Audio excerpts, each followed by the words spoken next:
It was confirmed again tonight that Georgia just doesn't lose. But that doesn't mean that they can't almost lose. Welcome into the voice of college football. And of course, Georgia extends its winning streak in the regular season to something ungodly like 40-some consecutive games. They are about 15 regular season games off the all-time record held by Bud Wilkinson's Oklahoma Sooners of the 1950s. Welcome into the voice of college football. It's our Saturday night show that we provide for you each and every college football Saturday night. And here we are after a great day of college football. I will give this day, after a disappointing week one, after a disappointing week two, I'll give this a B minus. We're going to go with a B minus in week three. We had a good day of college football, not exceptional, no really groundbreaking games, because two things were absent from today. Number one, we didn't have any marquee matchups. And then number two, when we don't have marquee matchups, then we need to have somebody lose that's not supposed to lose. And we really didn't have that today. But we had really good games. And I actually think that the best game of the day was the matchup with West Virginia and Pitt, the backyard brawl. I took that in after the fact and ran through the game and provided my instant analysis. And I loved that game. That game was so incredibly entertaining. Had a great time watching West Virginia and Pitt came back in the last couple minutes to take that game 38-34. What we just saw was Kentucky slug it out with Georgia 13-12. But you know what they say about coming close in certain sports activities? It just doesn't count. And so Kentucky gave it a good old Kentucky Big Blue try. A lot of defense.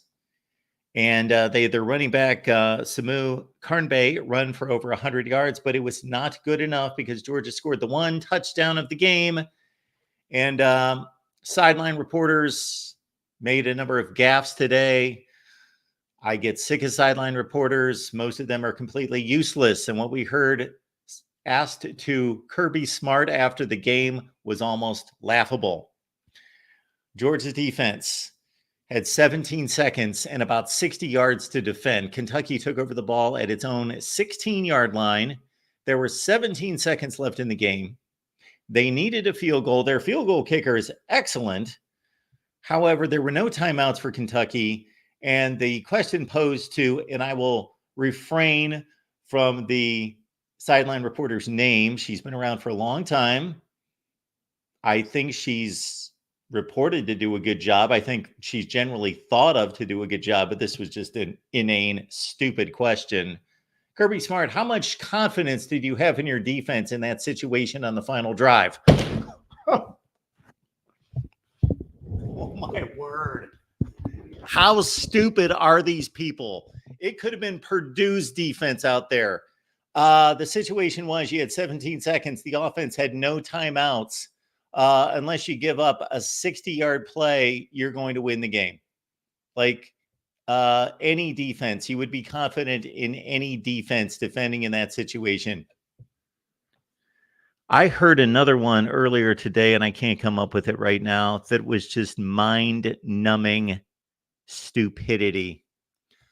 So we here at the Voice of College Football, if you ever hear us give any kind of analysis like that, and maybe sometimes we do here and there, maybe sometimes we do, yes, call us out on that. Please, please, please do. Please do. We don't want to be like the rest of the morons out there. All right, everyone, we appreciate you being here at the Voice of College Football. I'm going to refrain from taking, unless we really need to, because we've got certain show hosts that like to call us. You guys have your own shows. We enjoy your phone calls, but you know we like to open this up to everyone else. All right, we will start with DeReal MVP. It's a shocker that he is the first one calling and the first one to get in. DeReal, what's going on tonight? I am in agonizing pain, Mark. It was just right there in front of me. And it was like a mirage in a desert. This hurts much worse than the South Carolina game. What'd you say? Would you rather lose 50-0? Yes, because at least you get time to process the loss and you would have a clear direction of where the program is. But to lose this way, listen, I'm proud of Brock Vandergriff. I'm proud of Brad White, our defensive coordinator. I'm proud of the adjustments they've made. I'm especially proud of the offensive line. I mean, they got absolutely smoked by South Carolina. I mean, they got humiliated in every single way possible. And for them to hold up and, to be honest, Mark, dominate at times against Georgia. I mean, Kentucky, if you swapped those jerseys at certain points in the game, you would think Kentucky was. I mean, Kentucky played like Georgia, ran like Georgia, and out physical Georgia for the first, second, and fourth quarter. But unfortunately, in my opinion, the quarterback experience was the difference. Brock Vandergriff took second team reps at Georgia. If only they mentioned that another 30 times during the football game, They didn't mention it enough. Every drive, it's like, this person who tipped the pass was Brock Vandergriff's former teammate. This person who sacked Brock Vandergriff was his former teammate. It's like, oh my goodness, we understand it. He played for Georgia. Yes, they practiced against each other. That was mentioned a few times. Yes, these defenders that are rushing Brock Vandegrift, they practiced against him and rushed him in practice. They know how fast he is. They know what kind of arm he has. Yes, this was drilled into our heads all night. Yes, it was. You think with a week of preparation they would have come up with a different angle other than that, but I guess not. Maybe they were right and just thought this is going to be an excellent game and were high-minded people. Maybe they were in the Connor Stallions tier of high-minded people and could just see above all of us and just educated us plebs the entire time. But Mark, the inexperience from Brock Vandegrift cost us this game, and Carson Beck, man, he's just a killer. In that third quarter, there was a few clutch throws he made down the field that was 30, 40-yard bombs. And that was the difference in the game. I mean, there was a few penalties and stuff that went against Kentucky's way you can't do. For example, I think it was very early on in the game, first quarter, Kentucky got a personal foul and a holding call, and it took the ball from like the 30 to the 1 yard line. And Kentucky got it all the way to midfield. And if you didn't have those penalties, you would get a field goal probably out of that drive. But, it is what it is. Kentucky will improve. We play Ohio next week, so hopefully we have a good game against them and we continue this improvement. These are unfortunately just the growing pains when you can't recruit at the quarterback position. You haven't done it for 3 years. Yeah, well, like you say, it's just unfortunate that they couldn't play this well last week. Now, we found out today that South Carolina is a pretty good football team. So they backed up their effort at Kentucky with a game in which they should have won. They could have ended that game a number of times. So LSU's not an elite team, but they're a really good team. They are one of the best top 15 teams roughly in the country, and South Carolina outplayed them as well. So this justifies Kentucky to a certain extent. Not that you should lose that game by 25 points and score 6 points, but at least it justifies that you lost to a good team. Right. In my opinion, South Carolina should have won that football game. Yes. The Garrett Nussmeier threw a pick in the end zone. Whoever ran it back all the way for a touchdown. Yes. But there was some idiot for South Carolina who shoved the quarterback and took a cheap shot. If that didn't happen, I think South Carolina wins. They would have won most likely. And that idiot is a tremendous player, Kyle Kennard. But he is the same player that grabbed Garrett Nussmeier in the first quarter by the horse collar when he threw an interception that would have put the ball in the red zone for South Carolina. So he did that twice. Yeah, I know. That's personal fouls twice on pick six and a pick that would have set up South Carolina in the red zone. Yeah, I thought Shane Beamer and Mark Stoops would have really drilled into this, guys. Hey, we're playing a team that has more talent, that's better than us. We need to be well disciplined, not make mistakes and all that stuff. But Shane Beamer apparently can't get that over his head. I mean, it's not really surprising considering his personality because he's wild and eccentric. But I was just disappointed, Mark. Do you think I know this is long in the future, but do you think if Kentucky went 8-4, had a good win against like an Ole Miss team, and the SEC is where they're currently at, where they're just clearly top heavy and clearly the best conference, do you think there's any chance they could sneak into that 11th spot? I know it sounds ridiculous, but when well, you got 6 out of the top 7 okay, teams in the country. Sure. How many spots are we dealing with here? Let's do the math. What's the simple The math max is here? 8. 8 is the max. 8 Yes, is the 8. max for any conference. Yes. Okay. 1, 2, 3, 4. I thought it would be, it would be 8. Okay. So the champion gets in. So there could be 7 other teams from any conference make it. 1, 2, 3, 4. Yeah, I guess so. All right. How few could make it from the Big Ten realistically? Because our realistic, in your scenario, obviously, no more from the Big 12, no more from the ACC. And that's not necessarily that much of a stretch because those two conferences just show me less and less every week. Okay. 2 is the number I'm thinking. 2 from the Big Ten? Yes. 2 additional? No, Ohio State and Oregon. Okay, Ohio State and Oregon. Penn State kind of falters. Maybe they lose 3 games. That's possible. Michigan's faltering. Iowa's already lost a game. USC. Michigan's a non-factor. Well, they're not a non-factor, but in your scenario, they are. Well, they can't even dominate Arkansas State. They're just going to not be good enough. I understand that, but they're still a factor technically. Where we are squeezing Kentucky into a playoff spot after losing by 25 points last week. So we can certainly keep Michigan in play as well. Anyway, all right.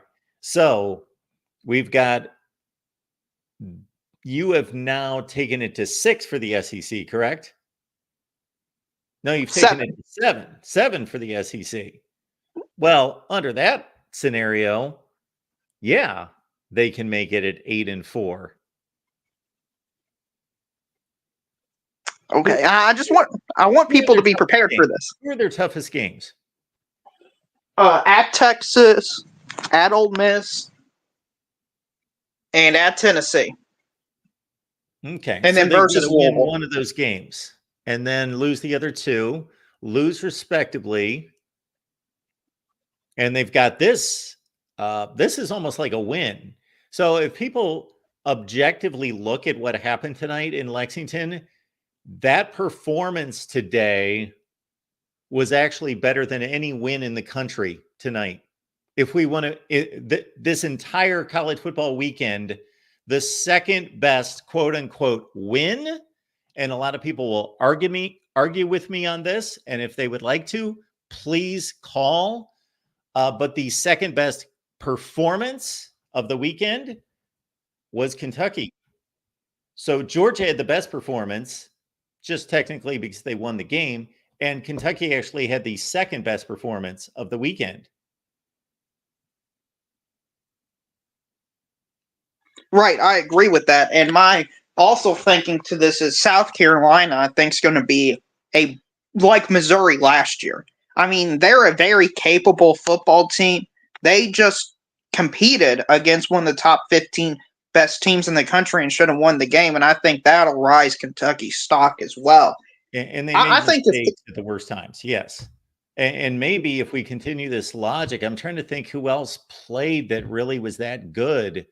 Maybe Kansas State had a nice game, and I'm not really finding anything else. Oregon played really well today. Okay, I can put that. But I'm probably going to line up LSU and South Carolina as the 2 most impressive teams after Georgia and Kentucky on the day. Those were probably the 4 best teams playing college football this weekend. Feels good, Mark. Feels good to be in that conversation, considering we were probably one of the 4 worst teams to play college football last week. And if anybody disagrees with me, again, I'm not saying that is, I'm locked in on that, and that is gospel truth. But I will argue that point as I survey the rest of college football across the country. Ohio State didn't play today. Texas, it's difficult to evaluate their performance. Obviously, they completely annihilated who they played. So, but I'm saying that those 4 teams looked like 4 of the top 6 or 7 teams that played college football this weekend.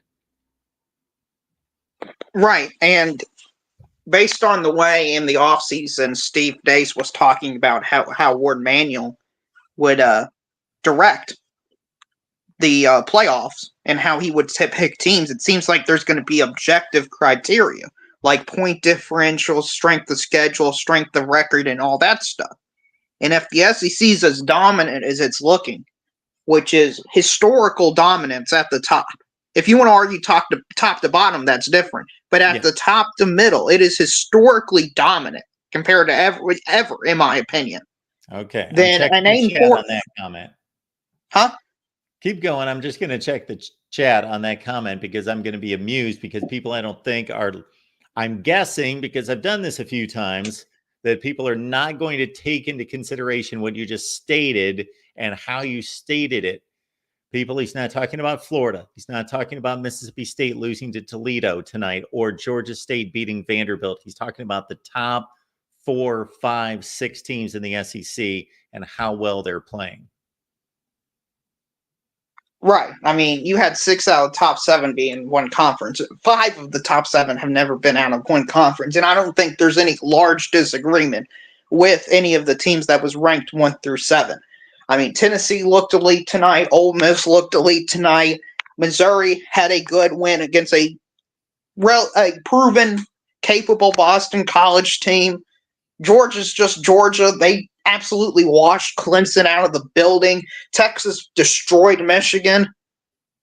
So, if all Kentucky does is just beat Ole Miss, Tennessee, or Texas and goes 8-4 with the win over a Louisville team who nobody's talking about, but they could win the ACC this year, Mark.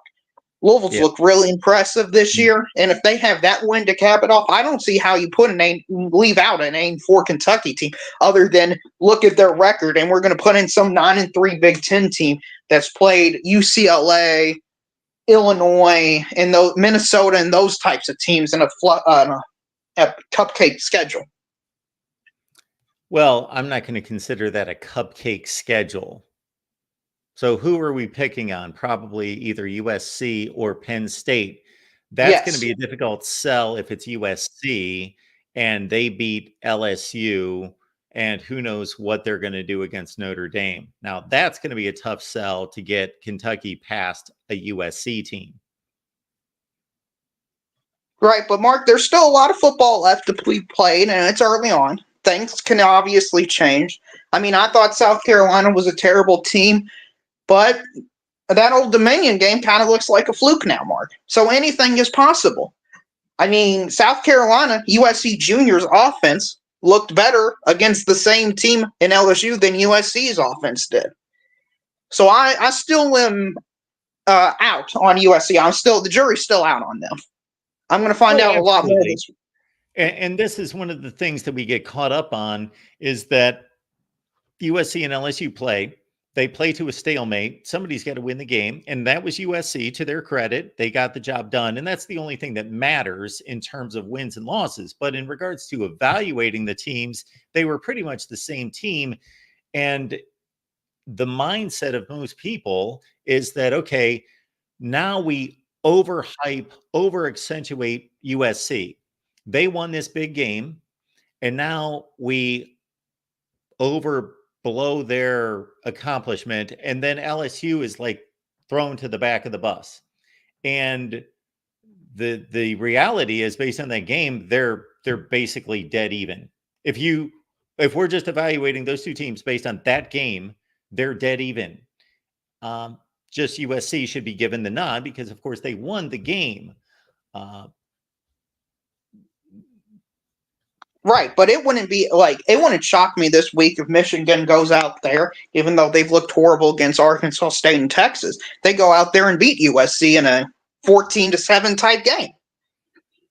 It's not like USC is just miles above everybody else like an Ohio State is, where it should just automatically be assumed.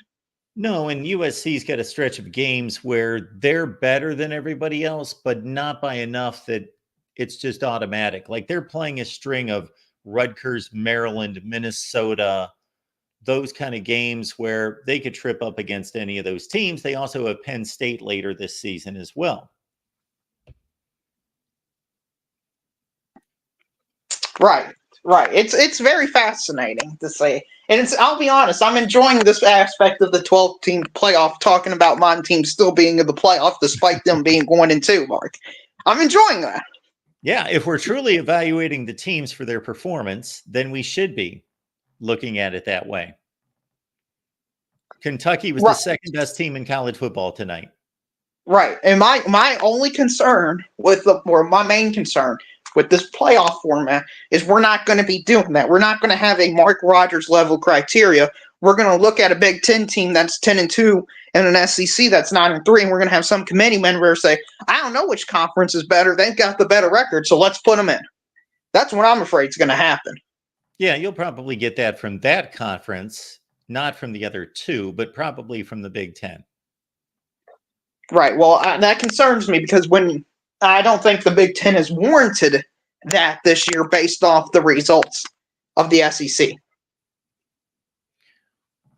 Okay, well, let's run through the results of the SEC. The only thing that we can go by is out of conference. And again, we will look at the top half of the conference. Okay. Tennessee annihilated NC State. Georgia annihilated Clemson. Alabama annihilated Wisconsin. LSU played a stalemate. They lost, but they played to the final play of the game against USC. Any other consideration that we want to throw in there? Missouri played a game in which they were the better team, but they were playing at home against, we're going to have to find out more data points and a little bit more about Boston College, but they appear to be a capable top 40 team, and that's the Missouri win by 1 score at home against BC. And we've got Ole Miss yet playing no one of consequence. They blew out Wake Forest, which they should, but at least they did it. A lot of teams across the country in their position in the ACC and the Big 12 would not blow out Wake Forest by 34 points. They'd win that game by 12 or 17. So we do have to recognize that. So yeah, on the top half of the scale, and of course, Texas blowing out Michigan, on the top half of the scale, the SEC results are rather impressive. Right, and that's why I say they should get in my opinion, just my opinion, they should get the benefit of the doubt compared to every other conference. And I know people's going to be upset by that, Mark. But can you imagine the upset and frustration of 8 SEC teams got in the playoff? Just every game is an SEC versus SEC special, Mark. I mean, that would be glorious to see all those great teams play. Oh, yes, I would love that. I know you would. I mean, we can see actual good competitive football games. I mean, who wants to see Wisconsin lose by 40 to Alabama? Wisconsin's not going to the playoff. Yeah, but they should be. They're an 8-4 type team in the Big Ten, and they just got completely ran out of the stadium. I don't know if they're going to be 8-4. It's been a few years since they've been 8-4 in the Big Ten. What about Michigan? They got ran out of their stadium. They got ran out of their stadium on the first drive against Texas. Well, we'll wait and see where Michigan stands in the Big Ten. I guess my frustration in all this is I've been told all these years, well, the SEC never goes up north. And then when we go up north and beat you all by 25 plus points, it's like, well, what does that really prove? We just got to wait and see. I mean, it proves we're better than you. However, let's be fair here. So I was right on your bandwagon there to a certain extent, of course, because I think the results are valid. However, we have to wait and see where Michigan stacks up in the Big Ten and Wisconsin, because based on judgment right now, I got to say that Alabama's probably, let's say they're the third best team in the SEC. They could be the best. They could be fourth. They could be fifth. They're somewhere in the top 5. They're probably third. Is Michigan the third best team in the Big Ten? I don't know. I doubt it. Are they close? They're probably close. Is Wisconsin So Texas, let's say the second best team in the SEC. Is Michigan the second best team in the Big Ten? Probably not. Is Wisconsin the third best team in the Big Ten? No. So we have these conversations to reel about seeding, so we need to be consistent. I get that, but it's not like they're playing complete scrubs in the Big Ten as well. I mean, they're playing maybe instead of 2 versus 2, it's 2 against 4, and it's 3 against 6 or 7. Okay, sure, maybe Wisconsin's 7. Maybe you're just lower on Wisconsin than I am this season, but I thought they were going to be somewhat decent and improved. They got a capable coach who's a proven winner in Luke Fickell, who made the playoffs. And second year under his system.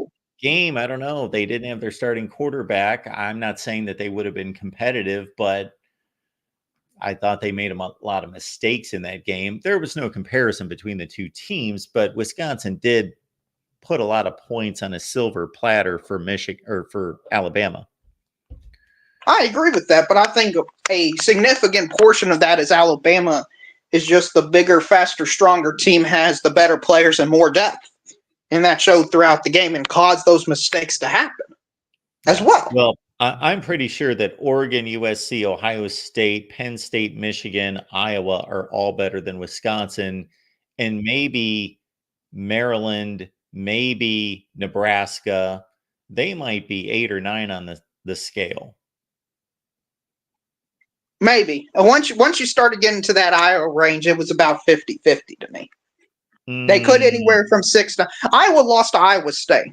Iowa's been a significantly better team than Wisconsin for a couple of years now. I understand that, but Iowa this year, I'm just going off this year, Mark. I'm not going off previous years. Sure. They lost to Iowa State this year. They were down at half to an 0-2 Troy team. So Iowa does have some issues. I don't think their defense is nearly the elite level they have been over the last few years. I think they're able to get up 20 points a game, and with their offense slightly improving, I think it's going to be a wash for them. And with their harder schedule, I think they're going to fall back more to the pack. The Big Ten is 4-4 out of conference, and they lost 3 of those games on the last play of the game. They are 1 play away from being 7-1 outside the conference.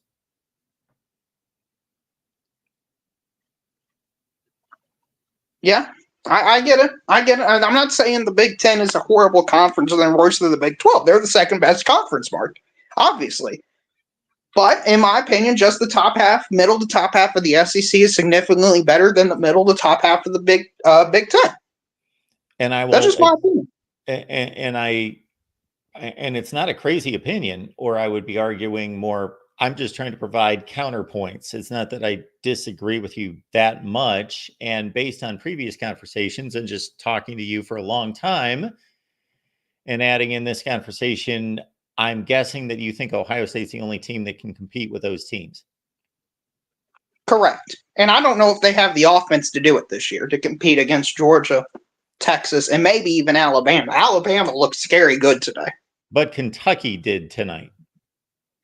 I understand, but I'm just taking a general trend, Mark. I mean, teams have good games, teams have bad games, but you have to use the sample size. The overwhelming sample size. Compete with Alabama. They're going to compete. They're the only one that could compete with those 3 teams. I'm still not sold on Oregon. I'm still not sold on USC. I'm not sold on Penn State. I'm not sold on Michigan. Yeah, I just want to see more out of those teams, Mark. I'm not saying they definitely can't. I'm just saying I need to see more from those teams. All right, Darrell, we got the calls piling up here. People are jumping in here. So we appreciate you calling, and sorry about your loss tonight. But yeah, Kentucky looked good on defense and physically looked strong. So 13-12, unfortunately. But yes, you can continue to dream up scenarios to squeeze Kentucky into the playoff, and you have every right to do so. Thanks, Mark. The real MVP, everyone, leading us off tonight. Let's get to our next call. We got Chris on the line. Chris, what's going on? Hey, Mark. Hey, how are you? Good. I was going to try to clarify a point if it's okay. And this isn't to contradict the real MVP. He's pretty smart, I guess. But just from what I can tell, and this isn't considering this week's games because I have to wait until tomorrow to get the numbers in. But just based on through last week, I guess, I don't really see just from the information that I have, which you might not like, I don't know, I can't speak for you, but I don't really see a huge difference between the two conferences that he's trying to say favors the SEC, but that doesn't necessarily mean there might not be information I'm not thinking in. but just based on the information I have, the only difference I can see, and it's not really a big, even that's not a huge difference. Florida really is the only team last week that wasn't kind of quite toeing the line, and now actually I only see one example really. Northwestern is the only team I see that isn't quite up to snuff in the Big Ten. So I don't know what point he's trying to make, but I can't say I necessarily. And of course, he's probably including this. Okay, let me summarize, Chris. I'm sorry to cut you off. Let me just summarize because I'll save us some time here. Let me summarize what DeReal believes. He's not talking about the entire conference in the SEC. He's not talking about 1 through 16 being the best conference or by far being the best conference. He's talking about what matters toward going to a playoff and then eventually winning a national championship, which are the teams that are that good. No, And he believes that the SEC has the 5 or 6 generally best teams in the nation other than Ohio State. I mean, you can say something like that, but you better have the. I'm not going to, I mean, I kind of be a fair, Mark. I kind of get tired of his rhetoric. You know, it's always pro SEC. How long has Texas been in the SEC?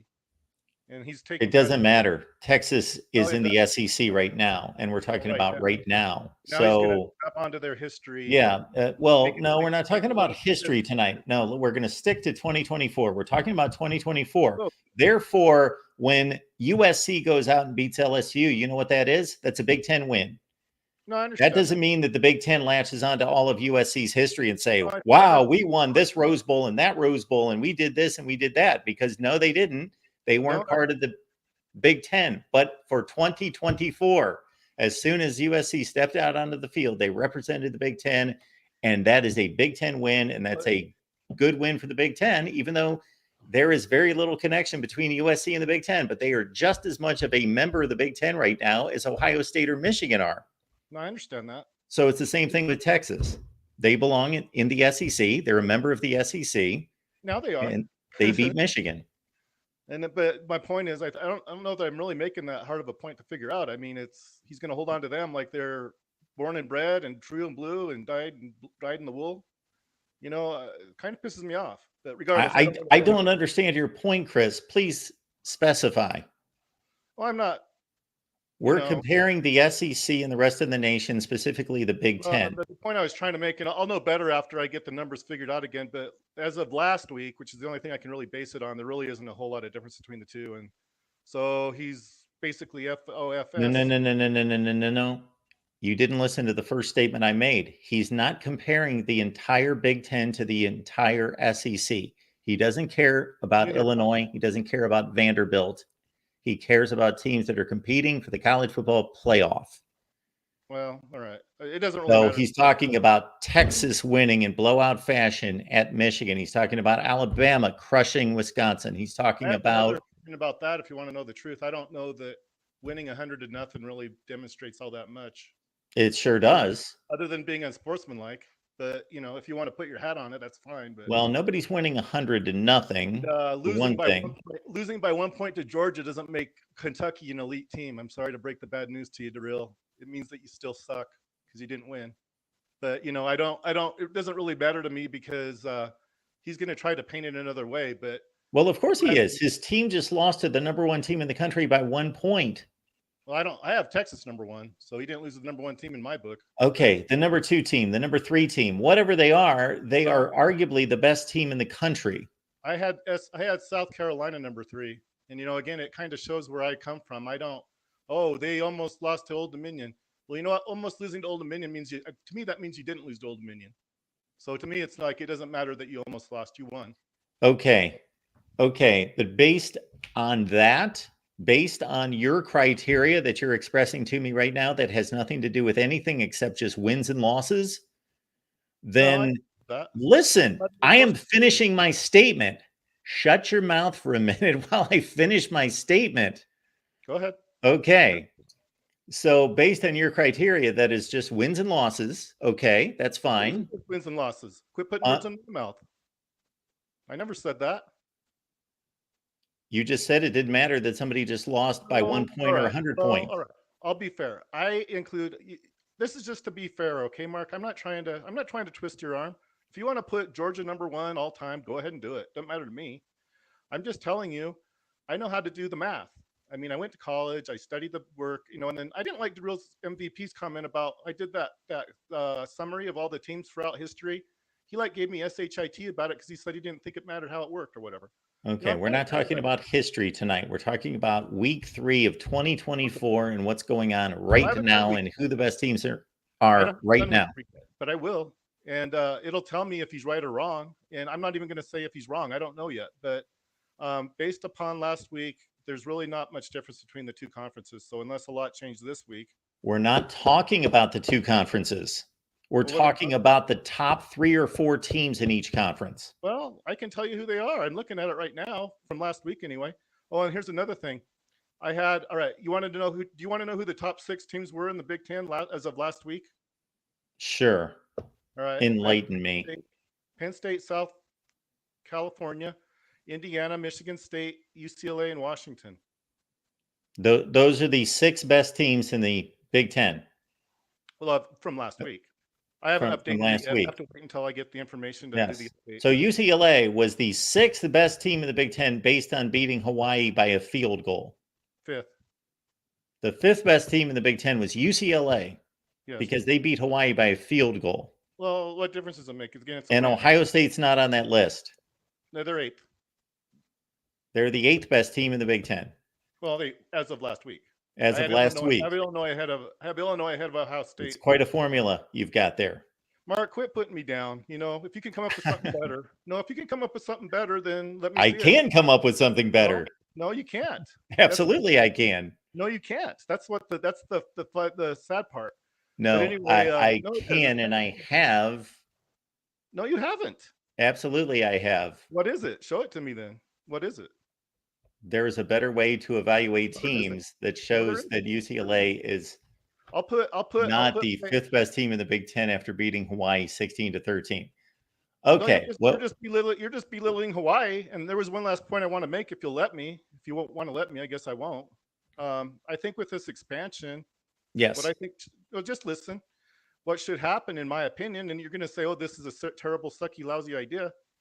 What I think the Big Ten ought to do, with the new realignment and everything, they ought to consider including Hawaii and Nevada, Las Vegas. That gets who is going to consider them? Big Ten. And I think what that would do, you might not think it would help them, but actually, I think those are 2 of the better teams that you could get. And then that gets them up to 20. And then if they ever decide to disband the ACC, then they can get the 4 best teams in the ACC. And that would get them up to 24. But the reason I recommend that would leave the 6 teams left in the Mountain West that could just go straight to the Pac-12.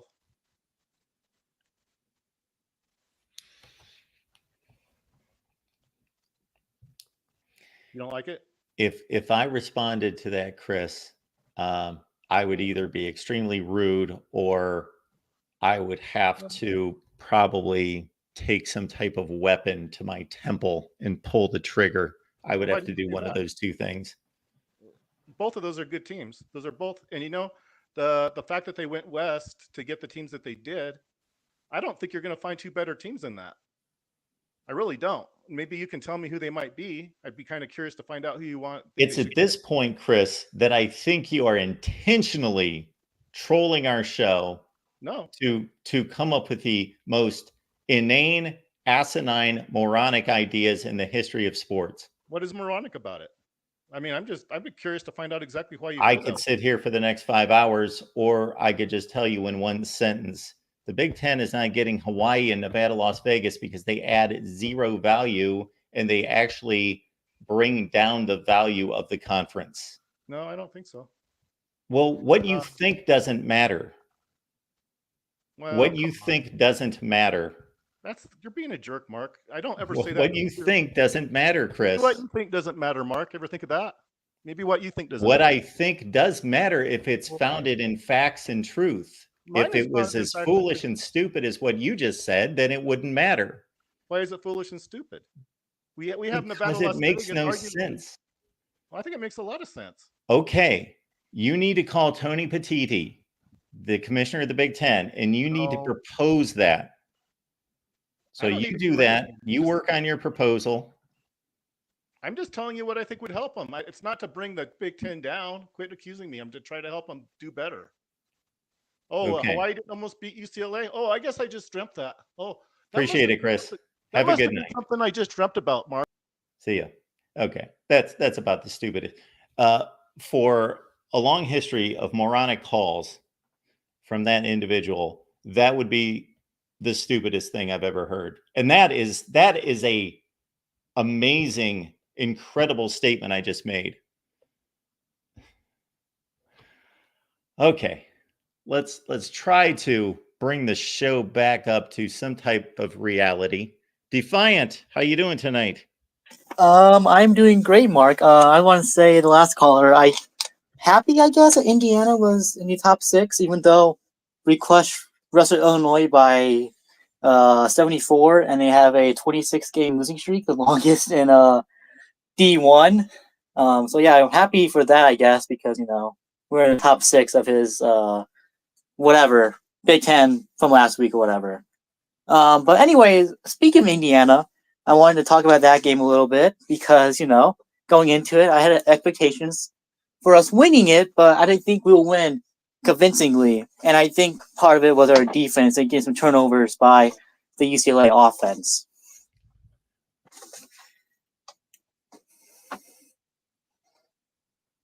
Is that a statement or a question, or what was that? What am I supposed to respond to? Oh, no, I was just saying I didn't think that our defense would be able to stop a UCLA offense, which I know they struggled against Hawaii in week 1, but I didn't think our defense would be that physical against a Power 4 opponent. Well, that's a good sign. Because, we played 2 teams that are not on the caliber level of UCLA or even a Big Ten offense. And I know, watching the game a little bit, UCLA did have a couple turnovers. I know one of the plays was RPO, I believe, pass. And the running back decided he was going to try to get a handoff, and the quarterback throwing the ball and basically fumbled it forward pass or whatever it was, and we recovered it. Yeah, so UCLA I know also scored 16 points against Hawaii, and they were shut out for a long period of that game. So I don't know what this really proves. I think, like you, I didn't expect Indiana to win the game that decisively. I didn't see what I saw of that game. I wasn't really paying too much attention to, so I can't really comment other than obviously Indiana was a much better team. It wasn't close. They blew them out. When I first turned it on, it was 21-0 already. So I thought, well, there goes my one selection for primetime viewing tonight. And so I didn't really, I put it on a screen for part of the evening, but again, didn't pay too much attention. UCLA is a bad football team. And I think Indiana had a huge advantage just from the beginning in terms of coaching staff.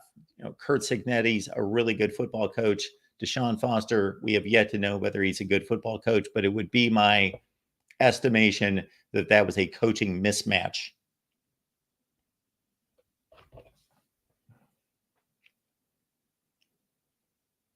Hello? Defiant? Yes, I'm here, Mark. Yes, I'm here. I lost you for a second on my end, sorry. Oh, that's okay. Anything else for us? Yeah, Georgia. They last couple of years I've noticed they've been having a game or two that they do struggle in. Do you think that after the bye week and everything, would you consider this game to kind of be a trap game in a way, in terms of not just a non-conference, but in terms of in this conference play? Or would you could kind of consider that Alabama game? The game tonight? Yeah. To be a trap? And in the SEC conference, not in general. I'm just mean in the conference play of the teams they play. Well, not based on what I believe is the definition of a trap game, which I think is way overplayed. But the definition of a trap game is playing one game in the middle of 2 difficult games. Mm-hmm. And that's not what happened tonight. Mm-hmm. So that's not a trap game. Okay, so then would you kind of consider the bye week And my second point was too, would you kind of consider this game to be not really a game to worry about, but a game that you would look back at end of the season if Georgia does, be not number one next week or tomorrow, based off rankings? Would I But look would you back still? on this game and what? No, I said, would you fall back tomorrow if Georgia's not number one tomorrow? Hypothetically, would you fall back in this game like that? This is the game that or would they still be number one in your opinion, even though they struggle against Kentucky? Are you talking about my rankings or somebody Yeah, else's rankings? in your My rankings, rankings? yeah. Well, yeah, they're going to take a hit for their performance. Absolutely. But would you still have a number one, or would I you don't put have them Texas number up one there? right now. But would you have? Would you still have Texas number two then? I don't Hypothetically, have Texas number 2. okay. I had Texas number 1, and they look like a number 1 team again this week. Mhm. So I can't tell you exactly how the formula is going to play out until I look at every team, but most likely Texas is going to stay number 1. Mhm. I don't know if Georgia's going to stay. I believe I had them number 2, I think. Yeah, I believe so. Yeah, because I know in the AP and all that stuff, they are number one and Texas number two. Yeah, in my opinion, yes, Texas played Michigan and they beat Michigan, but Michigan isn't the same Michigan in the hardball, and their non-conference isn't that good. But Texas has dominated everybody they played so far, so I would have Yep. Texas number one, and Georgia would again take a hit for this, and I would have Ohio State at number 2. Yes, I know they haven't played really anybody yet, but they've been looking dominant too as well. Yeah. So the thing about looking at non-conference wins and trying to rank these teams at this stage of the season, as soon as you get about 5 or 6 teams deep, people are going to challenge any ranking and say, well, who did they beat and who did they beat and who did they beat? Because there are only 4, 5, 6, 7 wins in the country that are really that impressive. And even those wins, Georgia beating Clemson, then the obvious critic is going to say, well, how good's Clemson? And Texas beat Michigan. Well, how good's Michigan? Well, that can be said about everybody. There are only a handful of teams in the country who have played 2 decent teams. LSU, Georgia. There's only about 6 or 7 teams in the country that have played 2 decent teams. So there was always that, okay, well, that was the game, that was the win, but then how good is that other team? Oh yeah, and that's definitely the case. And I think it also goes right now based off the schedule, who they scheduled so far, where those key matchups are against top 10 or top 5 team, or just a team in their conference that's projected to win the conference as a whole. All right, Defiant. Anything else? No, Mark, that's all I have. Well, I appreciate you calling. Have a good Thanks, night. Mark. You too. All right, we will keep it rolling here at the Voice of College Football. I am going through all of our calls to see who generally does not call. We've got I don't know who this is. We got John on the line. John, how you doing tonight? How you doing, Mark? I'm doing well. What's going on? Not much. Just sitting here. I called a couple nights ago and asked about Notre Dame and a couple teams. I wanted to touch on LSU and Brian Kelly. How much longer do you think he has of putting up subpar seasons until you think he might be on the hot seat? So what do you consider subpar? Well, I forget what their record was last year. Did they win the bowl game last year? Yes. So they were 10-3 and they were 10-4 the year before. Okay. But like, I'm a Buckeyes fan. Obviously, if you're coming to Ohio State to be a coach, you got to beat Michigan. That's why a lot of people are asking if Ryan Day is going to be on the hot seat. Well, Brian Kelly seems to struggle against the biggest opponents in the SEC. I don't know if that kind of makes sense. But the USC game, I think he kind of gave that one away. Does he really struggle against the best teams in the SEC? I mean, who they do? I mean, look what he did against South Carolina today. So in his I first understand it's season, not SEC, but in his first season, he took over a team that went 6-7, Mhm. and they won the SEC West and went to the SEC championship game. And then last year they went 6-2 in the SEC. They lost to Alabama and Ole Miss, two teams that finished in the top 6 or 7 in the country. And this year they won their first SEC game.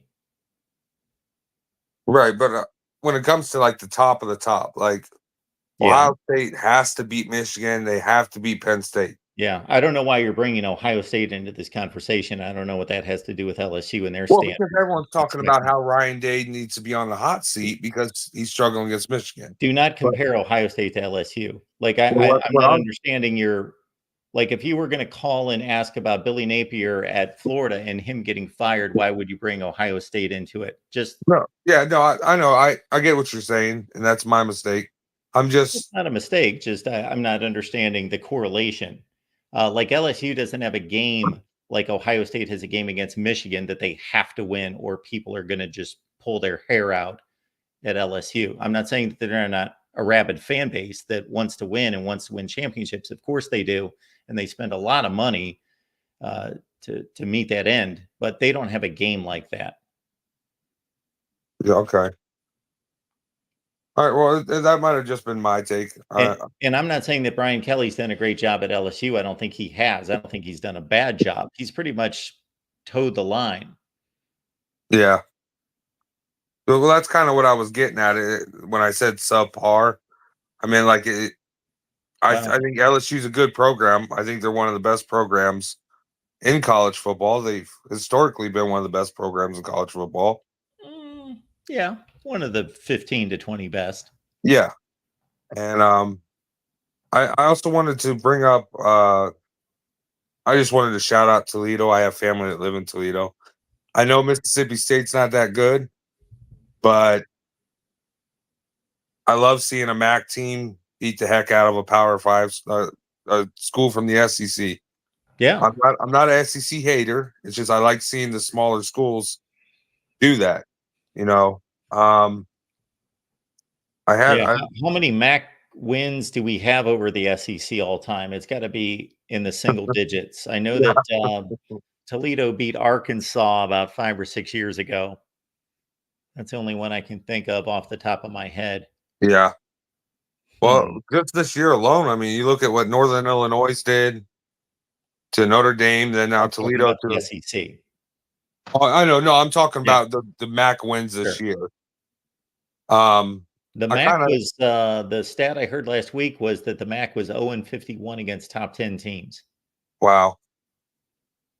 Yeah, that's crazy. I just wanted to shout Toledo out real quick. That actually sounds like a low number, 51. I think they would have played more than 51 top 10 teams because they're constantly playing top level teams. Anyway, go ahead. No, it's all right.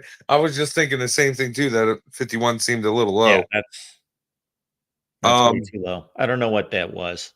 Maybe it was the last 51 straight. Maybe they beat a top 10 team before that. Maybe it's 51 straight. Okay. I know when I called in a couple days ago, I asked you about Kirk Herbstreit saying Nebraska would be undefeated by the time they get to Ohio State. Yep. I didn't get to watch them today. Were they? I can't even remember who they played. Northern Iowa. Okay. What is it with Ohio? I had it's an Ohio State question.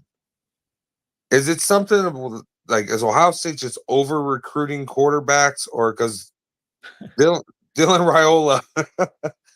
I mean, he's looked pretty good this year. I mean, we've let some good quarterbacks go. With Burrow and Raiola, is it that they're just over recruiting them, or they? What do you mean over recruiting? They've got too many good quarterbacks. Yeah. Well, they do. They've got 5 quarterbacks that are all highly rated. Yeah. I'm surprised that they all stuck around. I thought one was going to leave for sure, and maybe even 2. Well, I'm gonna say this: I'm not a huge fan of Devin Brown. I would like to see a little more Aaron Noland when we get up in big games. because I think we've seen enough of Devin Brown last year. Did we? I think we did. We saw him run the ball. I didn't Yeah. see him throw the ball. It's too bad that he got hurt in the Cotton Bowl, because that would have been the game we could have evaluated him against a good team. Right, but is he ever going to, is Ryan Day ever going to let him throw the ball? I know he threw it a couple times last week, but that's the thing. Like, how do you evaluate a quarterback when you won't let him throw the ball? Well, he gets to evaluate him against one of the best defenses in the country in practice, but we don't get to see that. Yeah, that's true. That is true. When it comes to Georgia today, I think Kentucky, I think for the last couple of years, I think they've been one of the harder teams to play. Like, they always seem to play up against the Georgia or an LSU or an Alabama, especially when they come to their house. People in the chat were calling the Kentucky quarterback a choke artist and everything like that. It's not so much. I don't think he choked. I think Georgia adjusted, started sending more pressures to him. I do think that there were spots in the game, especially in that fourth quarter, where you had the hot hand running the ball, and you would run it, get it like 5-6 yards, and then you'd go pass on second and third down. And I think that's what really hurt them.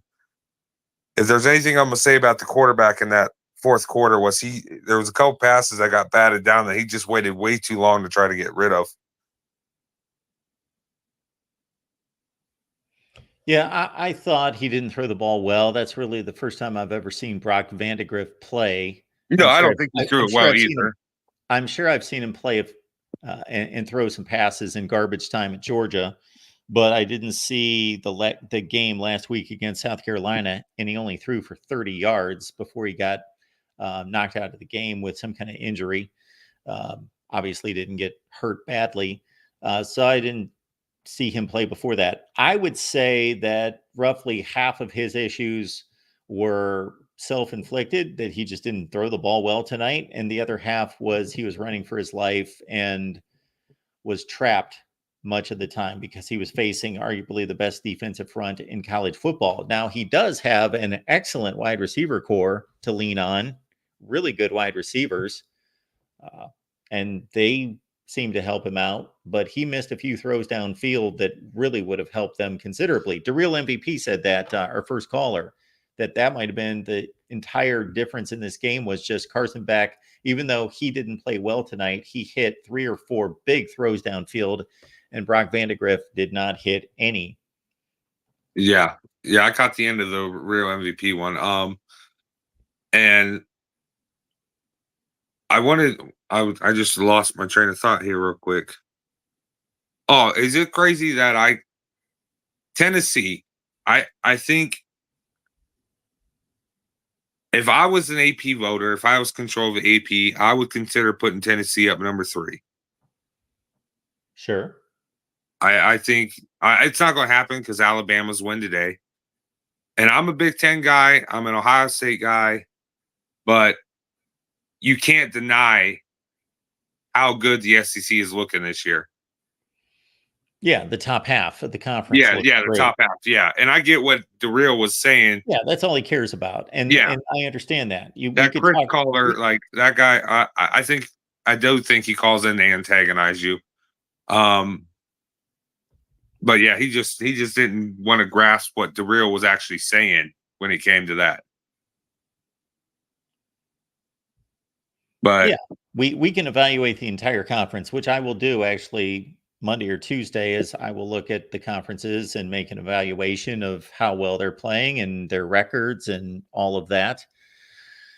But I'll look at the entire conference. But if we're just talking about the college football playoff, the SEC is very well positioned. They've gone out and they have completely, aside from LSU, again, it's a last-second loss to USC. It's not like they went out and lost by 3 or 4 touchdowns. Sure, they lost the game, and that's not as good as winning the game, but it was a stalemate. So that is the SEC's worst performance in terms of teams that matter. and they have a slew, they have a list of good performances. Does Georgia got Tennessee this year? That's a good question. Because of this new schedule, I will look it up here in a second and tell you. Because I know Georgia's got Bama, Texas, and Ole Miss all on the road. Yes. How many of those do you think realistically Georgia would lose? They've got Tennessee at home. Okay. How many will they lose? They don't really need to lose any of them. I don't know how many they're going to lose. They could lose all three. They could lose two. They could lose one. They could lose none. My guess would be that they'll win 2 out of 3. That's what I was asking. How many do you think they could lose out of those 3? Well, they could lose 3. Yeah. That's what they could lose. But if somebody held a gun to my head, I'd say they're going to lose 1. 1? That's and out my of those guess. 3 teams, which one would you favor more to beat them? Texas, Based on what I've seen, I think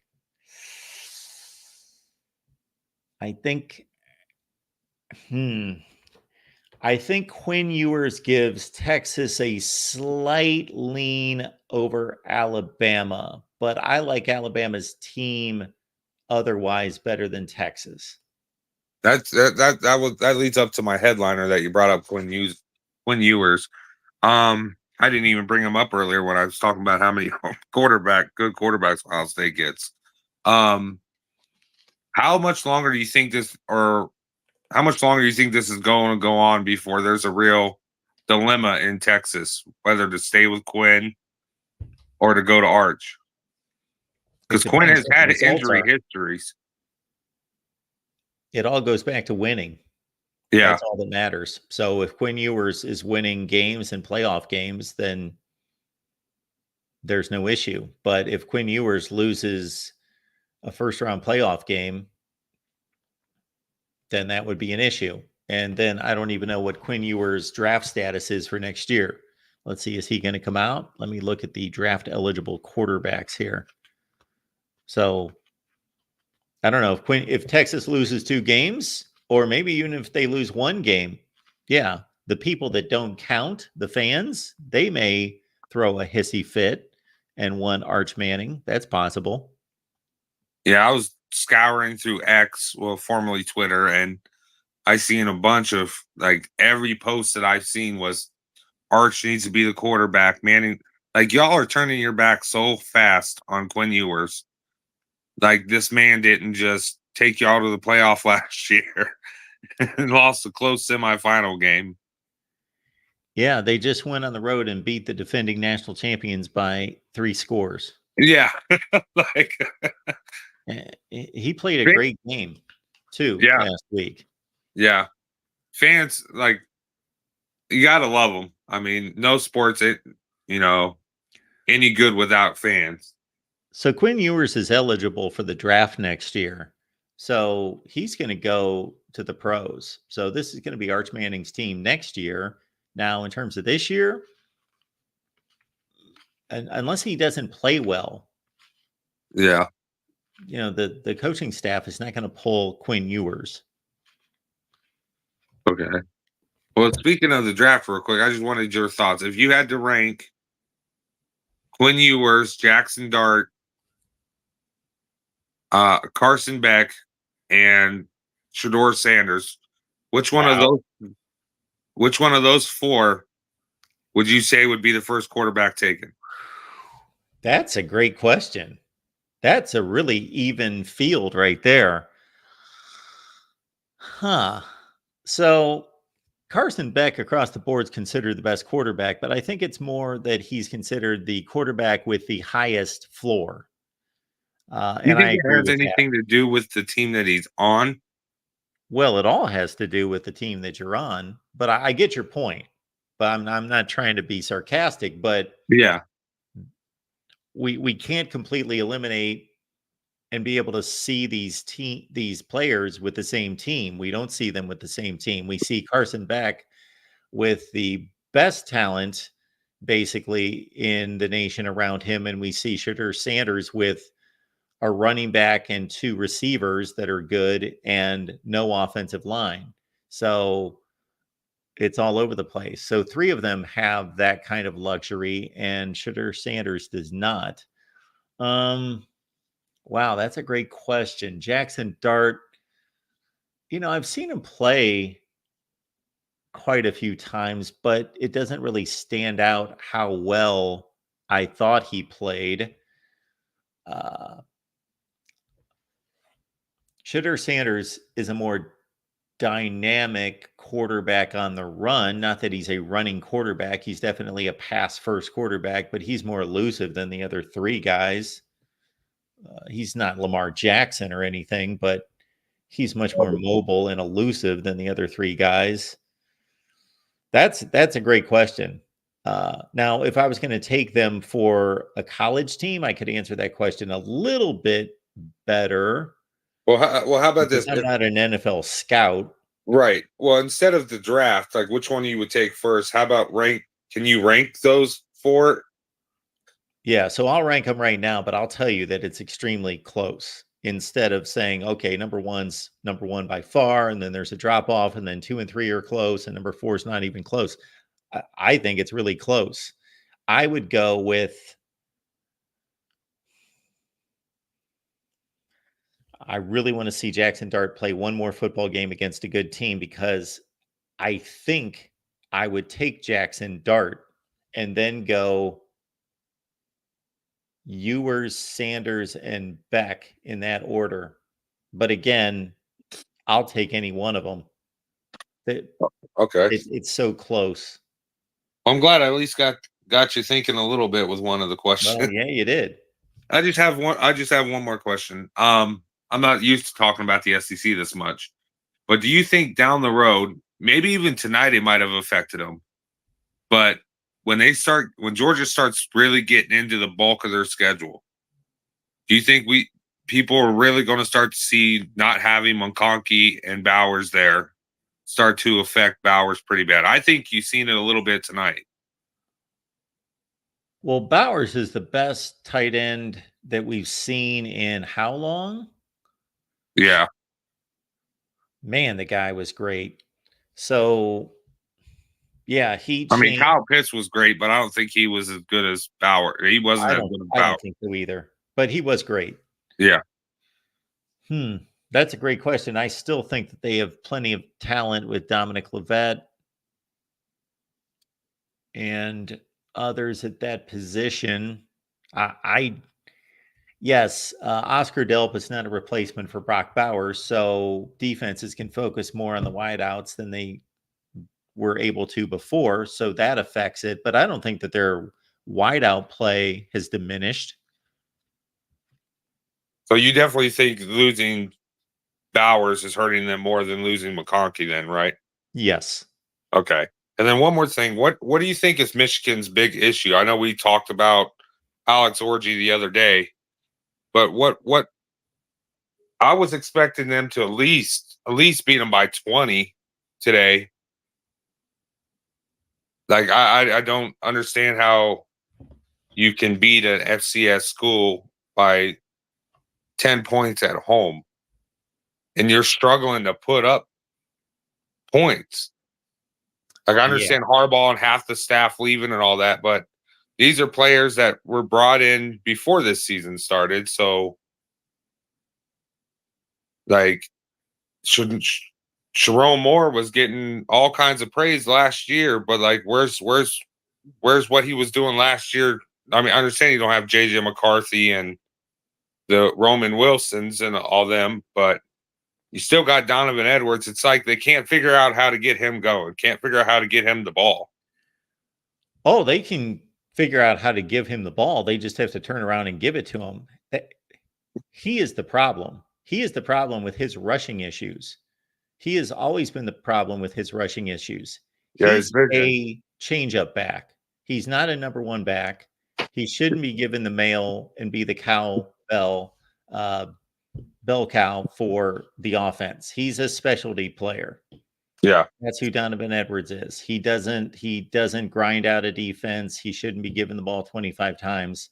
He's a specialty player. So they're caught in a position where they lost Blake Corum, who was a workhorse, And now they got Khalil Mullings. And when I watch Khalil Mullings and I compare him to other number one running backs across the country, he's not anywhere in their league. He's a nice back. He's a good back that should, on an elite team, carry the ball 8 or 10 times a game. But he's the number one back on this team. And then you got Donovan Edwards, who basically they have to kind of figure out how to get him the ball in space and do kind of exotic things to get him the football, but they don't have a number one running back, a true number one running back for an elite team. Their offensive line isn't nearly as good as it was last year or the last 3 years. Yeah. And even though we would have said over the last 3 years that Cornelius Johnson and Roman Wilson were nothing special, they certainly are compared to these guys. And Davis Warren's not good. Like the best player on the offense is a tight end. And unless your name's Brock Bowers, you don't want your best player to be a tight end. Right. It's just crazy to think. Like I said, I know everyone left, but to see the drop off, because I said a couple of days ago, I'm a Big Ten fan. I root for all the Big Ten teams until they play Ohio State. You know, that's what you're supposed to. You want your conference to do well. And it's kind of puzzling seeing how they go from national championship to just being, it's like they're allergic to the end zone all of a sudden. Like I said, I know they lost a lot of pieces and a lot of players, but Harbaugh was supposed to be this great recruiter. Where all those players go? I know some left for the transfer portal, but. Well, I think you just answered it right there. Their recruiting rankings have not been good. They're fine. They're okay if you're Wisconsin, but they've not had great recruiting classes, and they've been supplemented by transfer portal players, but those players typically stick around for 1 to 2 years. So their best transfer players have left. Okay. All right. Well, just one more. I got to sneak one Ohio State question in here. The hype between our guy, Jeremiah Smith, and I watched, what wasn't it, Ryan Williams for Alabama? Yeah. Those two kids are special. I mean, I forget who they compared. I just heard a comparison the other day of Jeremiah Smith. Who was it? It was a wide receiver. AJ Brown is who the guy on CBS Sports compared him to. Sure. I think he's a little faster than what AJ was. But if you had to take one receiver, would it be Jeremiah or would it be Ryan? Oh, I have no idea. I don't think anybody I don't think anybody outside of a scout who has recruited both of them and knows them from a football standpoint intimately can answer that question off of playing 2 or 3 weeks. Right. And I can't stand Alabama, but that you can't help but watch what that kid's going to do over there, because that kid is something. I don't know that they're well-crafted players at this point, meaning that the only thing I've seen Ryan Williams do is run straight down the field and catch the ball. That's all I've seen him do. And that's been good enough. But I've just seen him, like today, the 2 balls that he caught that were huge gains, all he did is run right past his guy, just run straight. So I don't know if he has worked his craft in regards to route running. Maybe he has. But this was my anticipation that he was going to be this good. I know that Jeremiah Smith got more pub because he was the number 1 receiver and because he was coming to a team that's known for wide receivers. Well, shoot, Alabama's produced just as many great ones in the last 10 years. But everything I had heard about Ryan Williams is that this should be no surprise. Well, I appreciate you calling tonight.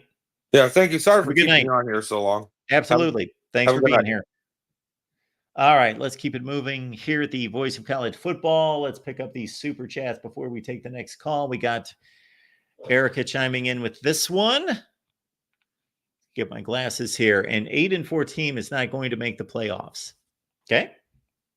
Probably not. Daniel Looney, talent does not equal a team. Look at Florida State or Colorado.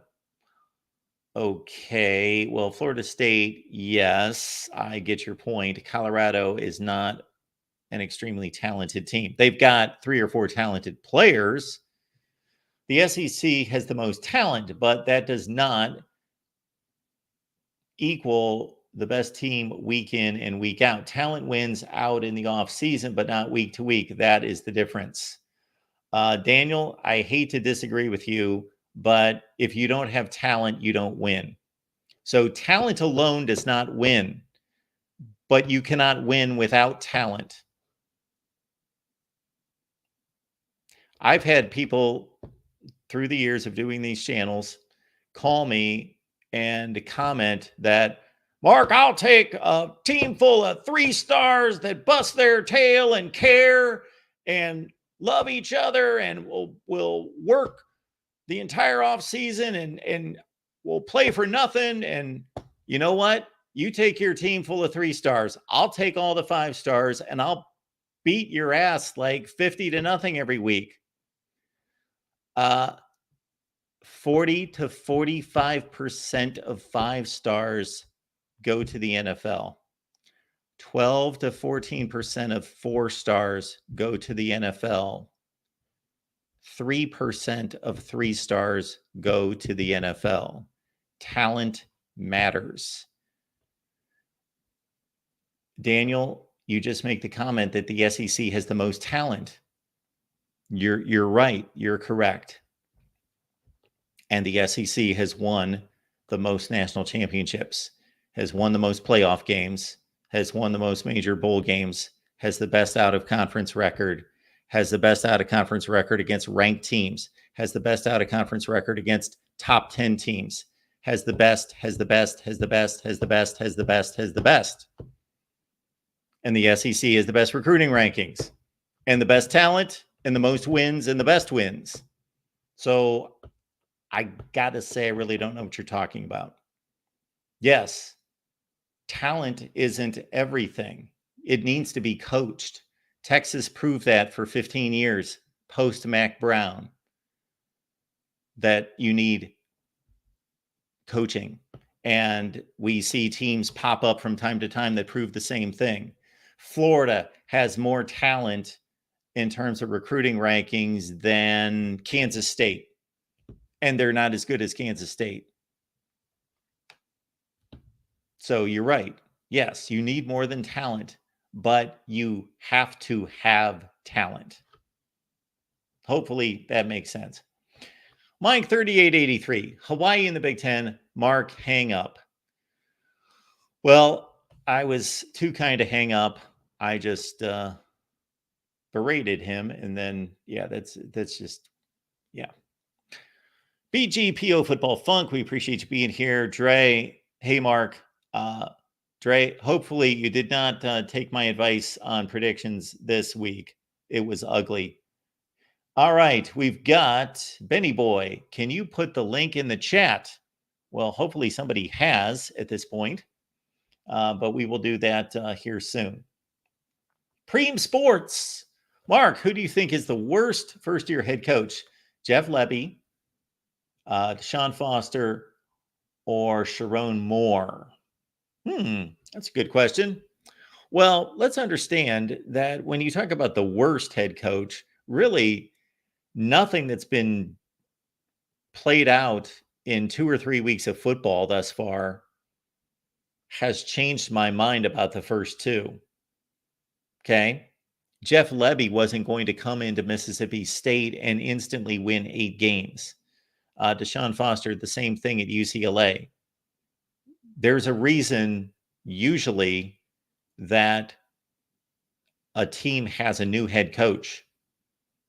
And the reason 95% of the time is because they suck.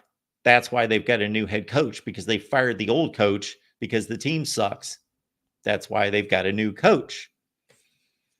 There's only a few situations where Lincoln Riley takes over USC, although USC did suck, or Brent Venables goes to Oklahoma, or Ryan Day takes over at Ohio State, or Lincoln Riley took over at Oklahoma. Example.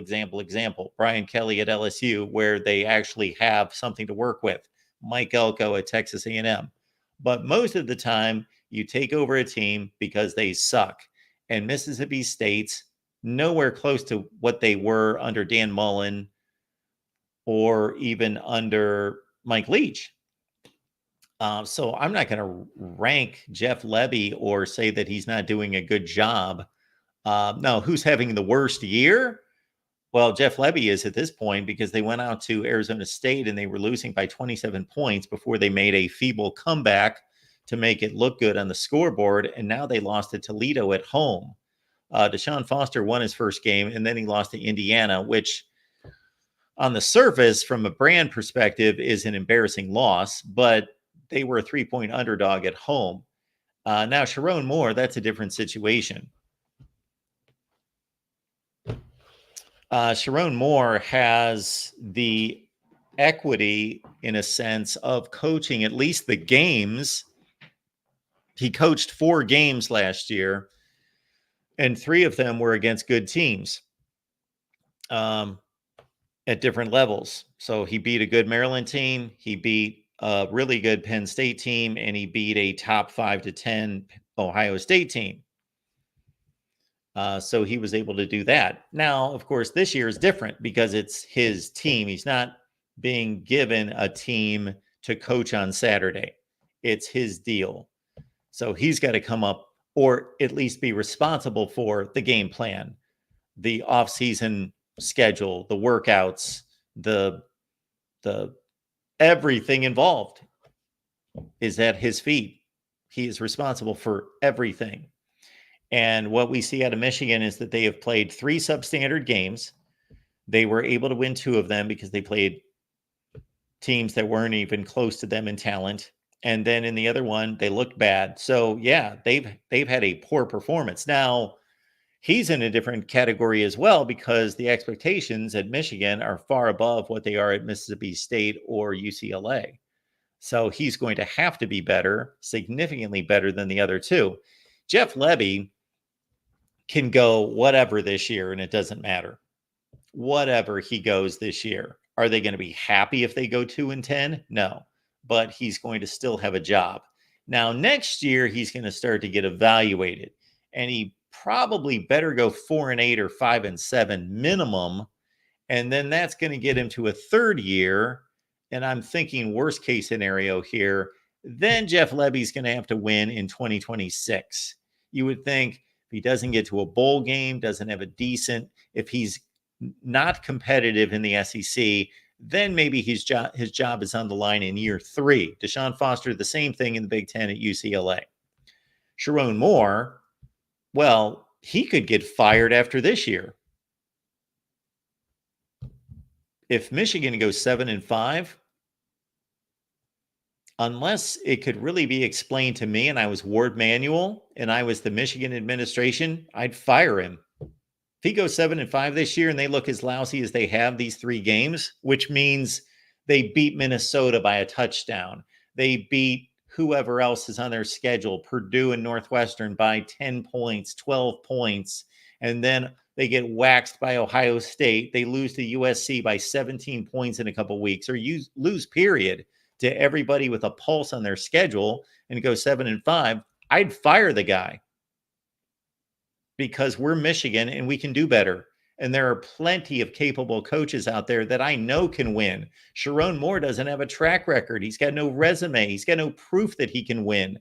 I would go get a coach. So he's got to prove this year that he can win at Michigan. Otherwise, get him out of there.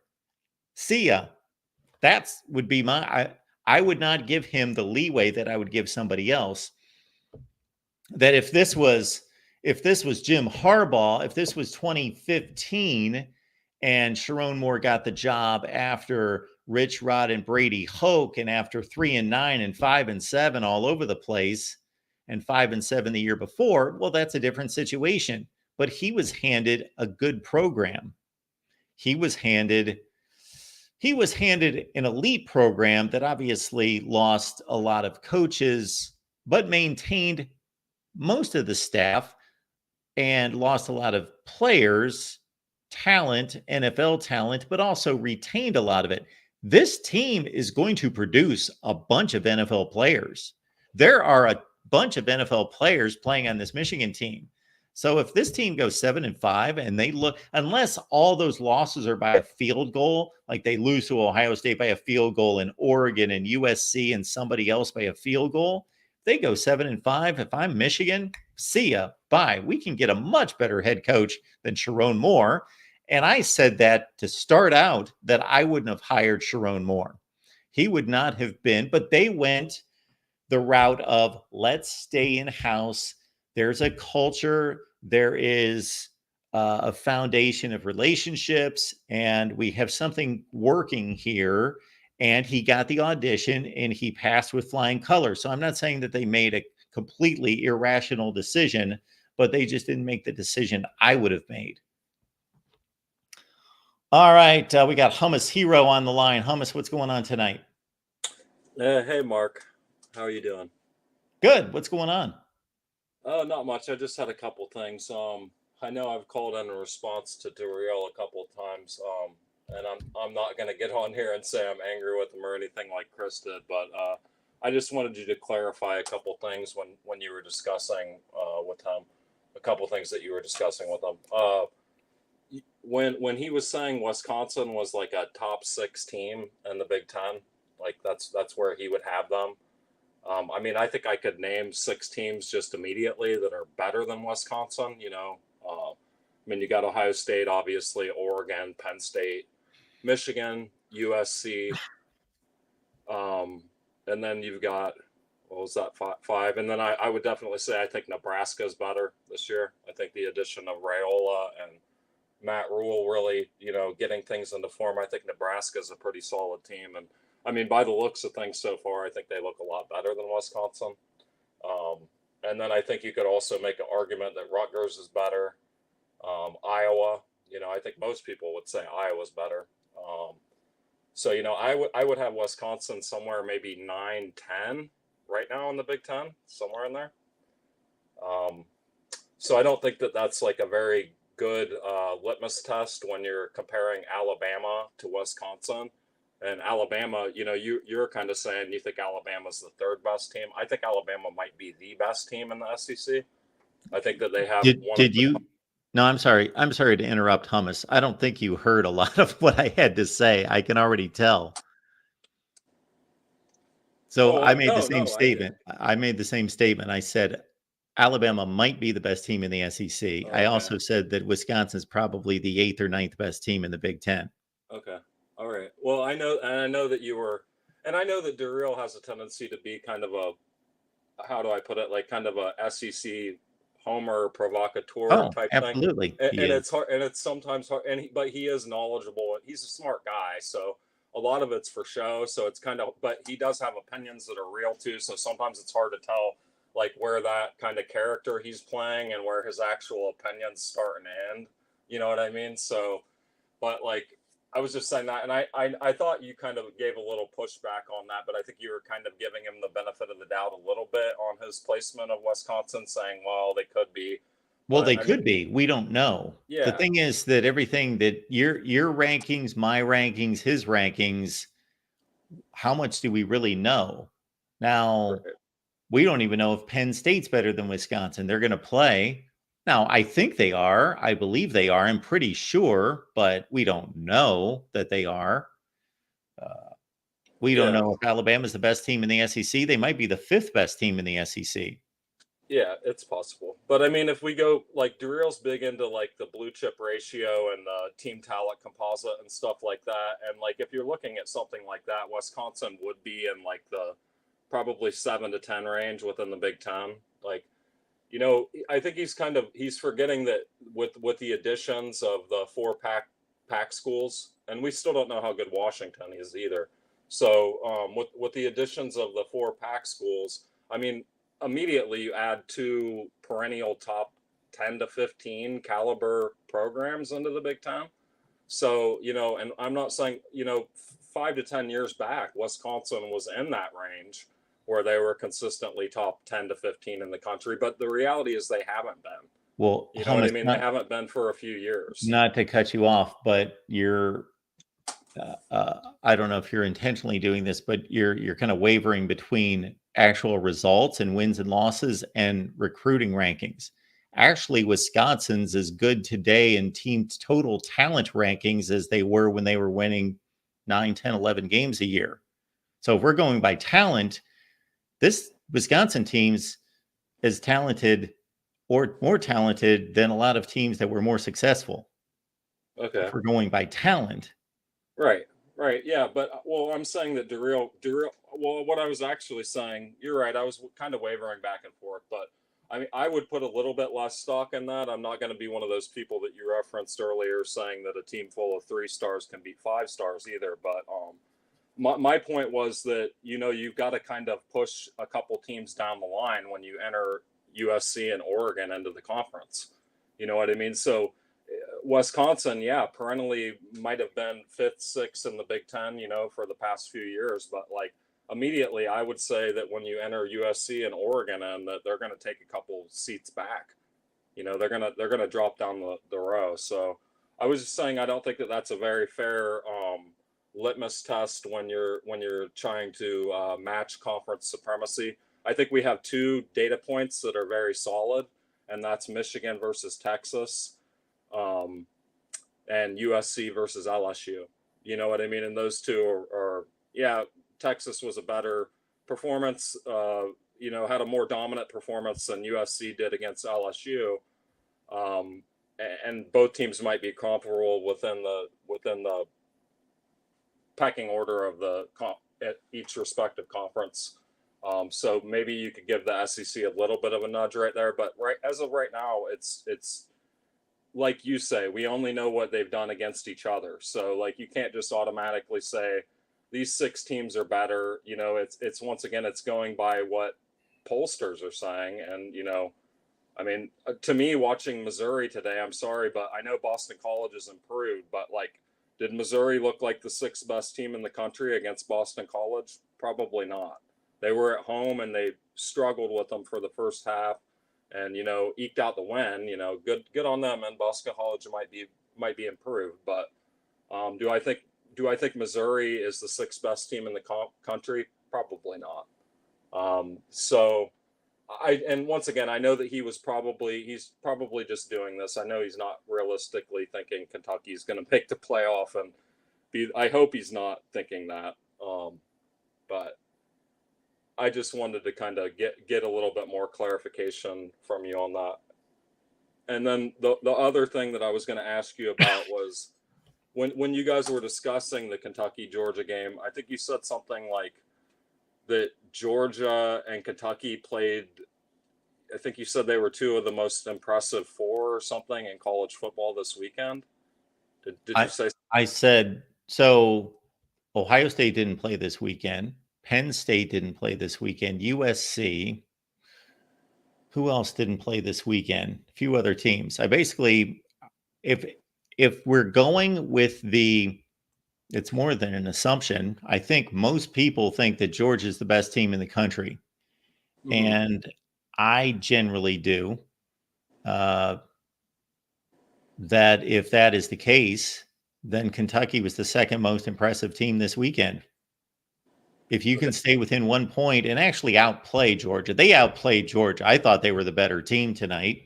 So if they outplayed Georgia, then they were the best or 2nd best. They were the 2nd most impressive team to me this weekend. Okay, but are you saying Georgia was the most impressive team? I'm saying that they were the best team.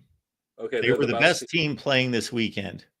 They were the best team playing this weekend, but you're not saying that their performance was the most impressive this weekend. Georgia, by beating Kentucky. Well, no, that's not but I'm trying to think who else would have beaten Georgia this weekend. Maybe Texas.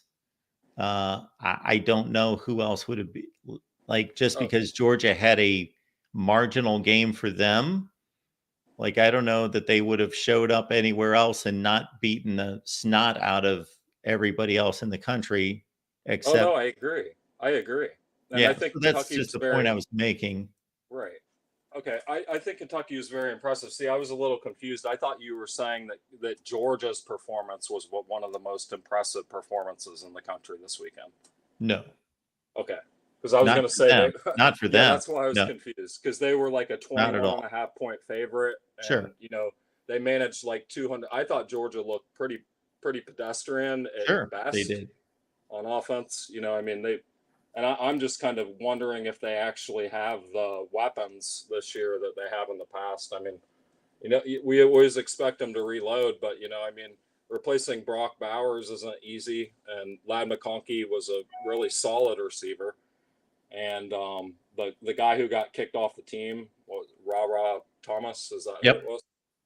So I think that they I don't know. I think they still have a really good defense, and their lines of scrimmage are good, even though they didn't look particularly great tonight.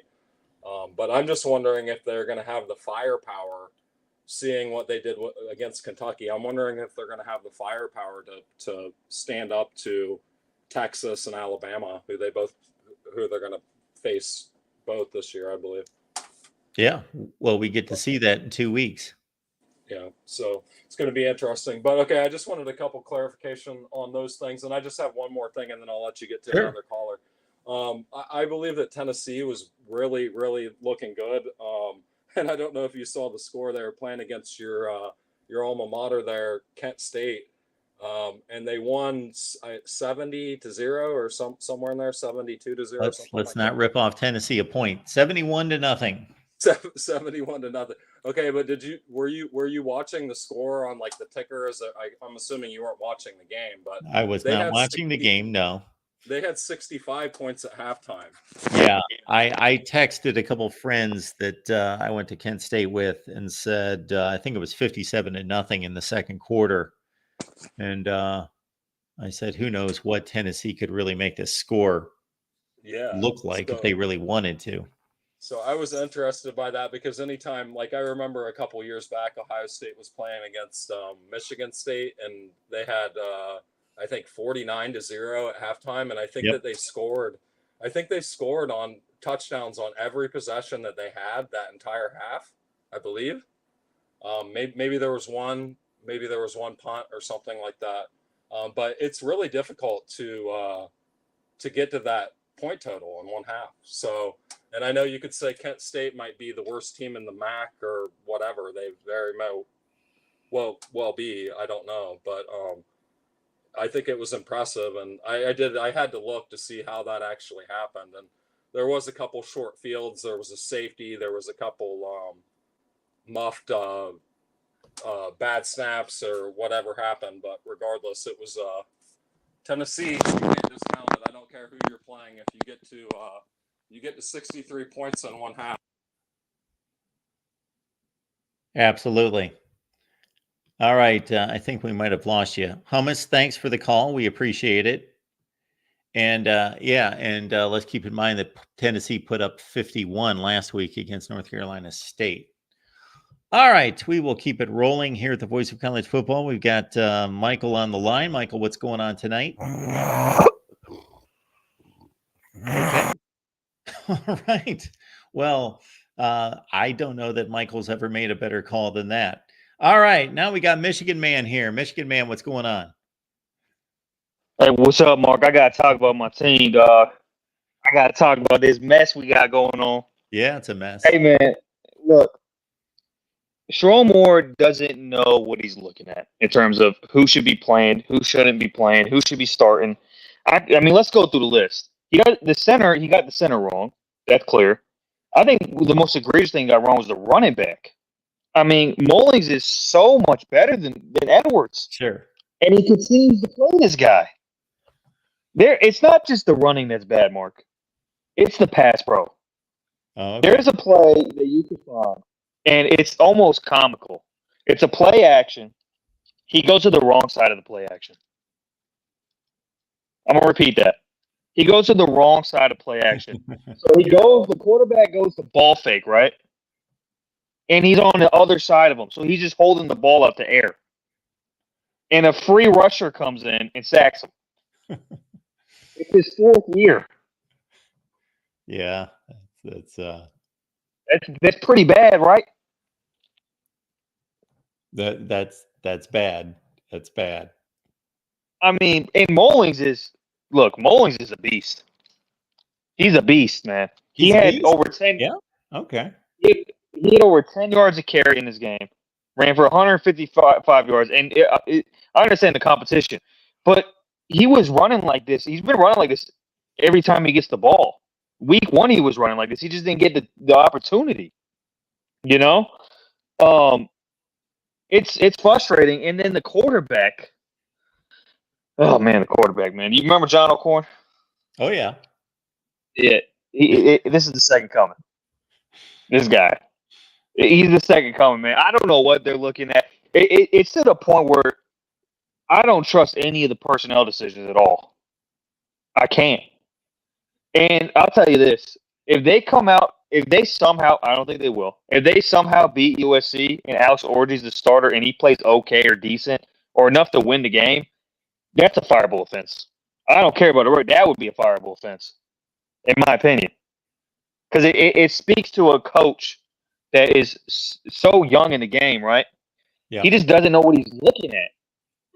He doesn't know. You know, it's like. Well, what seems to be really odd to me and inexcusable is that Alex Orji was considered, now the media might have been completely off, but he was considered to be the favorite during the offseason. And even if he wasn't the favorite, he was in the competition until late in August. And that obviously turned out to be a bad sign for the quarterback room because they couldn't pick a quarterback because they didn't have one.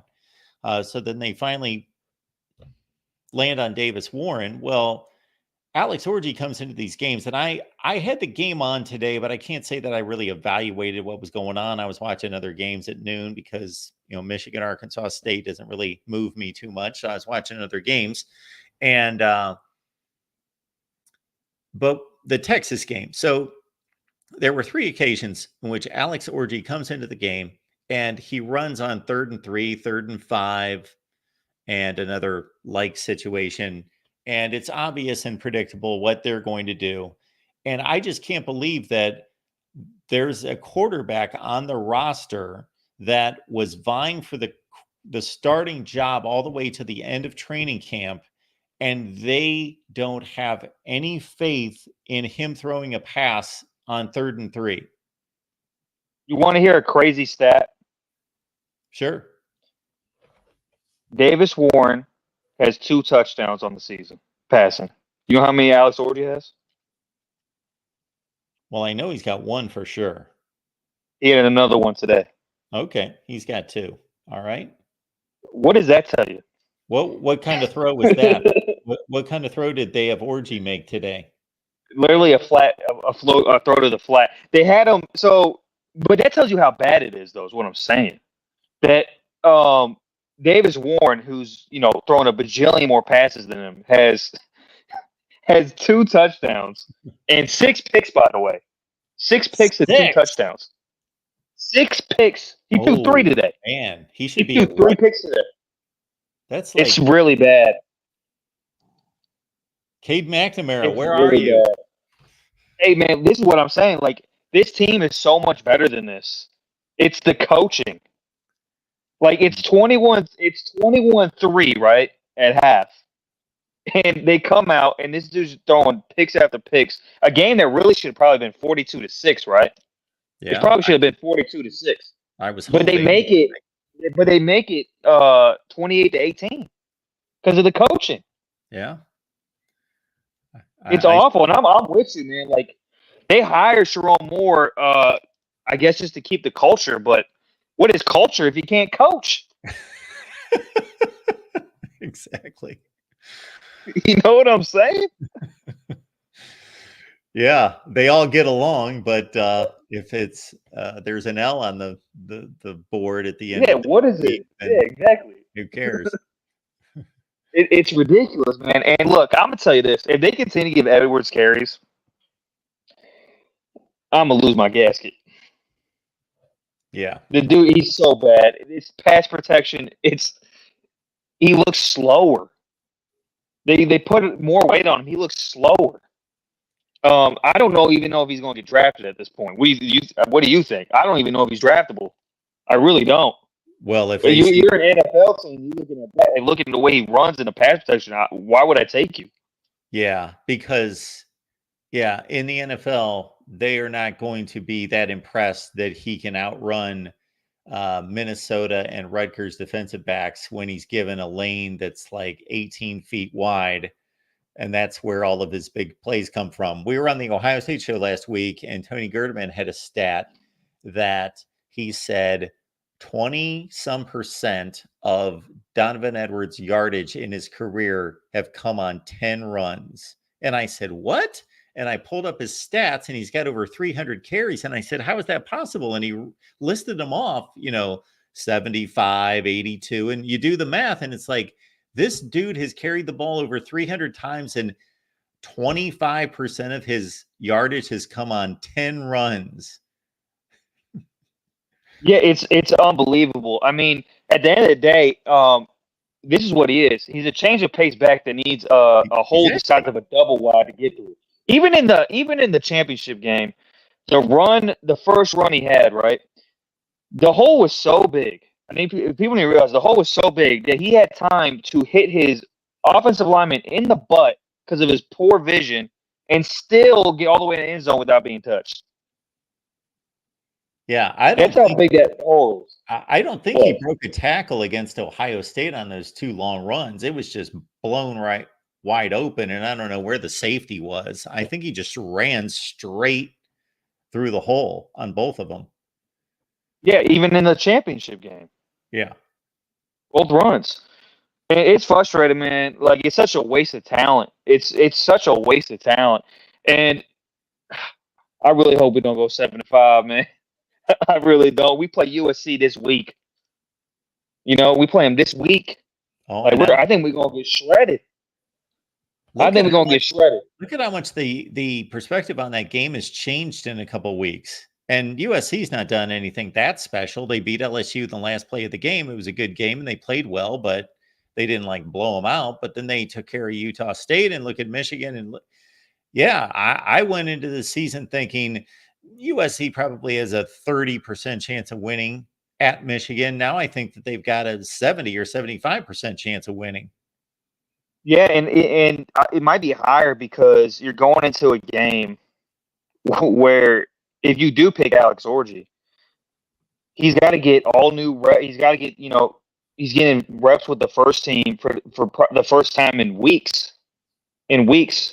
So if you do roll with him, how ready is he really going to be? Now, we know for sure Davis Warren ain't ready. I mean, we know for sure. And it really makes you question. Like, they said, oh, we're picking Davis Warren because he protects the football and he throws the ball better. What was going on in practice? Like, it can't be this. I mean, go back and watch the Michigan game today. And go back and watch some John O'Korn film and put them side by side. I swear, I need to check who's under the helmet. I need to, because it might be John O'Korn. Well, I know that if John O'Korn was not the quarterback at Michigan in 2017, that losing streak against Ohio State probably would have been broken that year. He handed the game to Ohio State. No, he did. Now Haskins coming in didn't help, sure. But but I agree with you. I mean, they get up 14-0 with him, and he had some of the worst decision making you could have at a quarterback. I mean, it speaks volumes to Jim Harbaugh, who that meme where the cartoon where he's laying on the bed and he's just staring at a picture. That's what it is right now for Michigan fans, man. Because looking back, he had some, 2017, I think any other coach or most other coaches, they don't even have that record with him at quarterback. They probably 4 or 5 games with anybody else. Yeah. So, it's like, oh, man, I'm going to miss what we had, man. And I don't think Sherrone Moore's going to I don't think he's going to make it out. If he makes it out this year, he ain't making it out of 2 years. I don't see it. Yeah, like I said a few minutes ago, if he goes 7-5 and those 5 losses are, not they don't have to get trounced by 50 points, but if they're not competitive like the Texas game, then I'm not letting him stick around. He doesn't have a track record. He took a team that is still going to produce a ton of NFL players and he's running them into the ground. I wouldn't keep him around. And you know the sad thing, though, Mark? We know Michigan's very complacent and very reactionary. Yes. They ain't gonna fire him. Oh, I don't think they will either. Yeah, they're not gonna do that, man. It's sad. It's Well, sad that we go from national championship to maybe. Hopefully, now this is getting what do you think they're going to go? Unbiased with the way this is looking. 7-5. Okay, I was going to say 8-4. One caveat. Yeah. One caveat. If they give Mullings 85% of the carries, hey, that's one. And if Alex Orji ends up being, great in the run game, which he already is. I mean, he's been running. He runs the ball good when he's in there. I mean, even when it's obvious, he's had the 3rd and 3 and all that. Whatever. That's just bad play calling to me, not really on him. But if he's able to run the ball, if he's able to make some passes, right? If he's able to be okay in the pass game, I'll go 8-4. Maybe on my bias side 9-3 if those things line up, because to me it's personnel decisions that are causing a lot of this. Yeah, I do think that they've got at least a competent offensive and defensive coordinator. Now, everybody may not be completely happy with Wink Martindale, and he did not have a good game plan for Texas, and he got a bit schooled by Sark, but he's capable. He knows what he's doing. And Kirk Campbell, I got to think, knows what he's doing as well. Yeah, no doubt. I'll leave it on this too before I go. Wink Martindale, verdict's still out on him. He's giving me some Don Brown flashbacks with these 3rd and longs he's been giving up. I mean, this was serious. That was Don Brown's staple, was giving up 3rd and longs, like doing it on a regular, and he seems to be doing something similar, man. And that's another thing with the personnel is clearly the backup cornerback is better than the guy they have started. But I'll leave it there. Go Blue, man. Thanks, man. Have a good night. All right, let's keep it rolling here at the Voice of College Football. Hunter's on the line. Hunter, what's going on? And before you start, I'm sorry to cut you off. I did want to address the comment I put on the screen, because if that's in reference to what I said, I don't know, Sir Andrew, that you were really listening to what I was talking about, because I explained that to the caller that said the same thing to me and wanted it clarified. I didn't say, first of all, USC didn't beat LSU by 7. If you would have watched the game, you would know that the score was tied with like 1 second on the clock, and USC won by a field goal at the gun. Okay, that is a stalemate, but USC won the game. So if you were going to judge, okay, who's the better team, it would be USC. But if you're evaluating the game, like I watched the game, you would say it's a toss-up. It's like, I don't know who's the better team. They could play 10 times and split. But USC won the game. All right. I didn't say that Georgia had a great performance. That's not what came out of my mouth. I said that they had a lackluster, less than mediocre performance, is how I phrased it. I said that they're the best team. I believe they're the best team. I don't know that they're the best team. Anybody who thinks they know who the best team is, they don't know what they're talking about. We don't know who the best team is. All right, Hunter, I'm sorry about that. Go ahead. How are you doing tonight? I am doing just fine. How are you? So, given the events that happened today with Georgia and Alabama, Yep. does this performance by Alabama give you more confidence that Alabama could upset Georgia at Bryant-Denny? At Saban Field at Bryant-Denny. So I would say that Georgia's performance gives me more confidence that Alabama can win the game than Alabama's performance. But Alabama's performance does as well. Right. I thought we got off to a slow start on defense, and I think this is a trend that's happening with this team, except for the first game. But I mean, I feel like that was just because of the level of competition. But against USF and then now, I feel like our defense is started off kind of slow. Yeah, so from what I saw, well, I watched the entire game until it got out of hand, and then I went in another direction. But I thought that Alabama's defense played well. They got gashed a few times on the ground, and when it would have been more valid to see them play against Tyler Van Dyke because he got off to a decent start. He completed some short passes and went 5 for 5, and he wasn't ripping them up downfield, but they were moving the ball, and of course kicked a field goal eventually. But unfortunately, he got knocked out of the game on the first drive, and he's got the kind of arm power, firepower to carve up a defense if his head's on straight that day. But Braden Locke's a highly recruited player as well. But his first 3 or 4 passes were he just completely missed guys. Just Wisconsin could have made play. I don't think that there was as much separation between those teams as the score would indicate. Now, that doesn't mean that Wisconsin's anywhere close to Alabama, but they handed how many fumbles to them? They missed 2 field goals. And again, they had their backup quarterback in there, and there was an obvious drop off. Right. I feel like this is a good Wisconsin team. I mean, I don't think they're by any means elite, but I mean they're a good. I've seen some things from them. If they connect on some passes, they could be, that quarterback, that backup quarterback could be a decent quarterback. I hate that Tyler Van Dyke went down. I mean, I hate it for the guy. But and how much do you think it is that a defense, like from a coordinator perspective, when one guy goes out that you've been preparing for all week, and then all of a sudden another guy has to come in at quarterback, I wonder how much that changes their play call style, particularly on defense.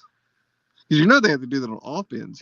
For the Wisconsin had to do that because of a new quarterback. So I wonder how much that changes what you're trying to do on defense. Well, there's not that much style difference between the two quarterbacks. Now, if we're talking about a Michigan team that went from Davis Warren, who's a play action drop back style quarterback, to a guy that's a runner like Alex Orji, and we see teams like that all over the place where the two quarterbacks are much different, that's one thing, but there's not any stylistic difference between those two quarterbacks. So I doubt if Alabama did much different. Now, I got to think maybe Wisconsin did some different things because they probably don't trust Braden Locke as much as Tyler Van Dyke, number one. Number two, he probably has less command of the offense. Well, that could be argued, because you would think he would have less command of the offense because he's a lot less experienced, but he's more experienced in that offense than Tyler Van Dyke is. Right. But yeah, I just felt like that, from an Alabama's perspective, I felt like that we played very well overall.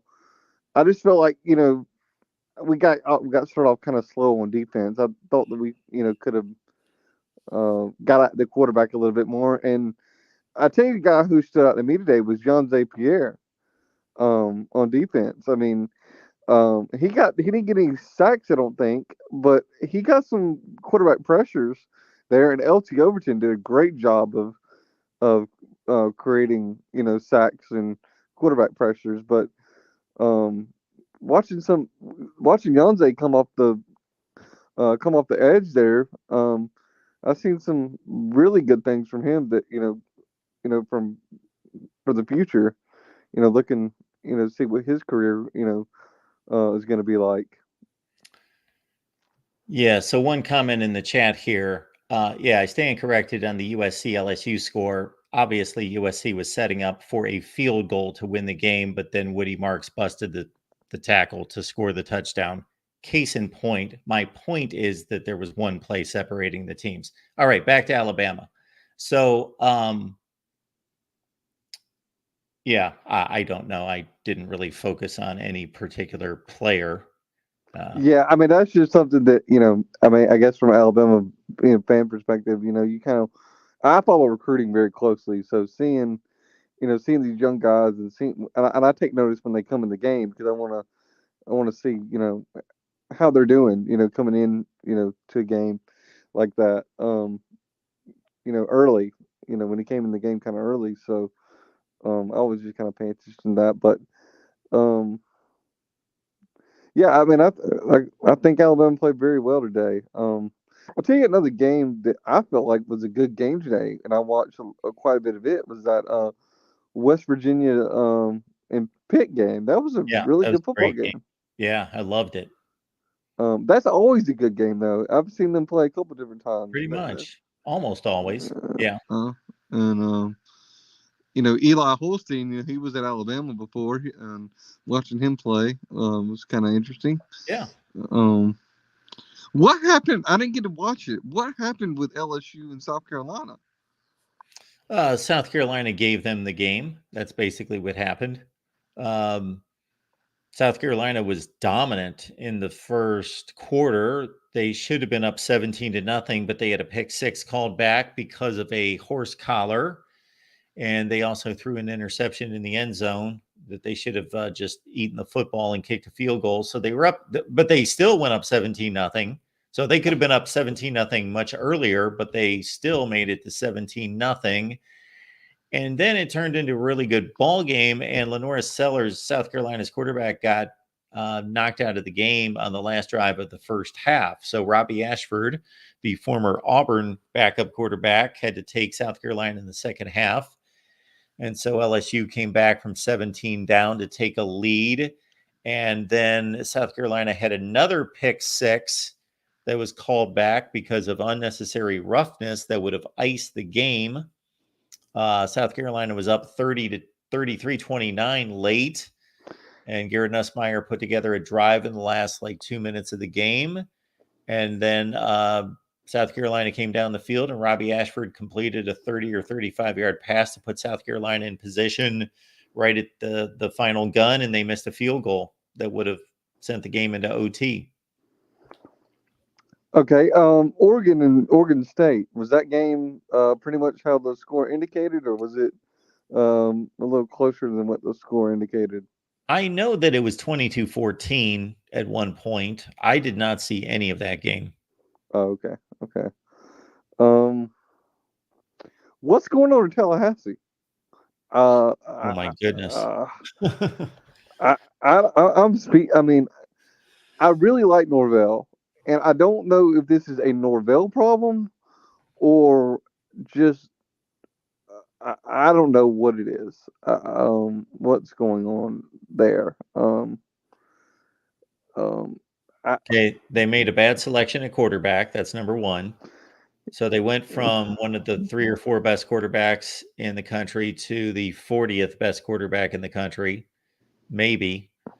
I think Glenn Brock would have been a better guy to throw out there than possibly. Ugo, however you pronounce his last name. I mean, nothing personal against the guy. It's just he's just not a good quarterback. I mean, that's just all there is to it. I mean, I hate it that he was such a highly touted guy, out of high school, but I mean, he's just horrible. I mean, I don't know how else to put it. Yeah, he's not good. And he kind of hid behind a good offensive line and a good running game at Oregon State. The last, was it just 1 season, 2 seasons? I'm forgetting. 1 season.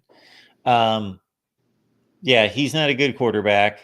And I'm not one that reads body language at all. I'm not that guy that thinks I can read players' minds or anything like that. But that looked like the most unmotivated team against Boston College that I've seen in a long time. And the other issue that they have is that they have relied heavily on the transfer portal. their transfer portal additions the last 2 seasons have been the best in college football. Not the most, but the best. And if you're going to live by the transfer portal, then you're going to die by the transfer portal, meaning their current transfer portal pickups are no good. Right. And it's I mean, that's the conversation right now, really, and as far as the transfer portal goes, is do you go the extreme like Clemson's done and take no transfers, or do you go Deion Sanders? I think you have to supplement with a portal. I mean, I think of it as like a taking your vitamins. I mean, that's just something you got to supplement with to make the core of what you're doing, better when you have some spots. And I think Alabama does a good job of supplementing. I mean, we made some pretty good transfer guys. I mean, Jameson Williams, LT Overton's done good. Tyler Steen, he came over from Vanderbilt. Keon Sabbs looked pretty good. So I mean, I think when you supplement it when you need it, I don't think it's a bad thing.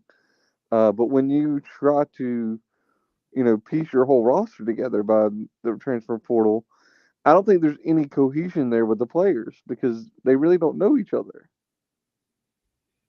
Well, that didn't seem to be an issue last year. Right. Last year, Florida State's quarterback, best running back, tight end, top 3 receivers, 2 of their best offensive linemen, their 2 very best defensive linemen, both taken in the first round of the NFL draft, and their 2 corners were all transfers. Yeah, and I'm not saying that's what Florida State's doing. I'm just saying in general that I think you have to supplement and not base your whole roster off of it, kind of like Deion's done at Colorado. I like Mike Norvell as well, and I think he's done a nice job at Florida State up until now.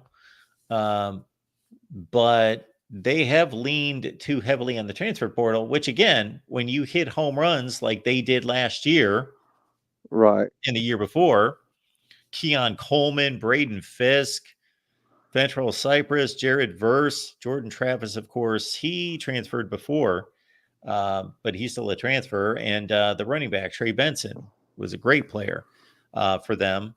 Then you're going to finish with 10 or 13 wins like they did the last 2 years, but they've missed on the guys that they've currently got on the roster because their high school recruiting is not as good as it should be. Well, I thought that going into this season for Florida State, I picked them to win the ACC. I thought that they would just be, they would drop off a little because of, the losses, but I thought they'd still be a 10-win team, honestly.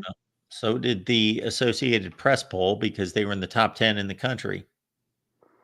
Right. Sorry to change the subject so quickly. I just see it right there. Did Cam Rising play today, or is he out?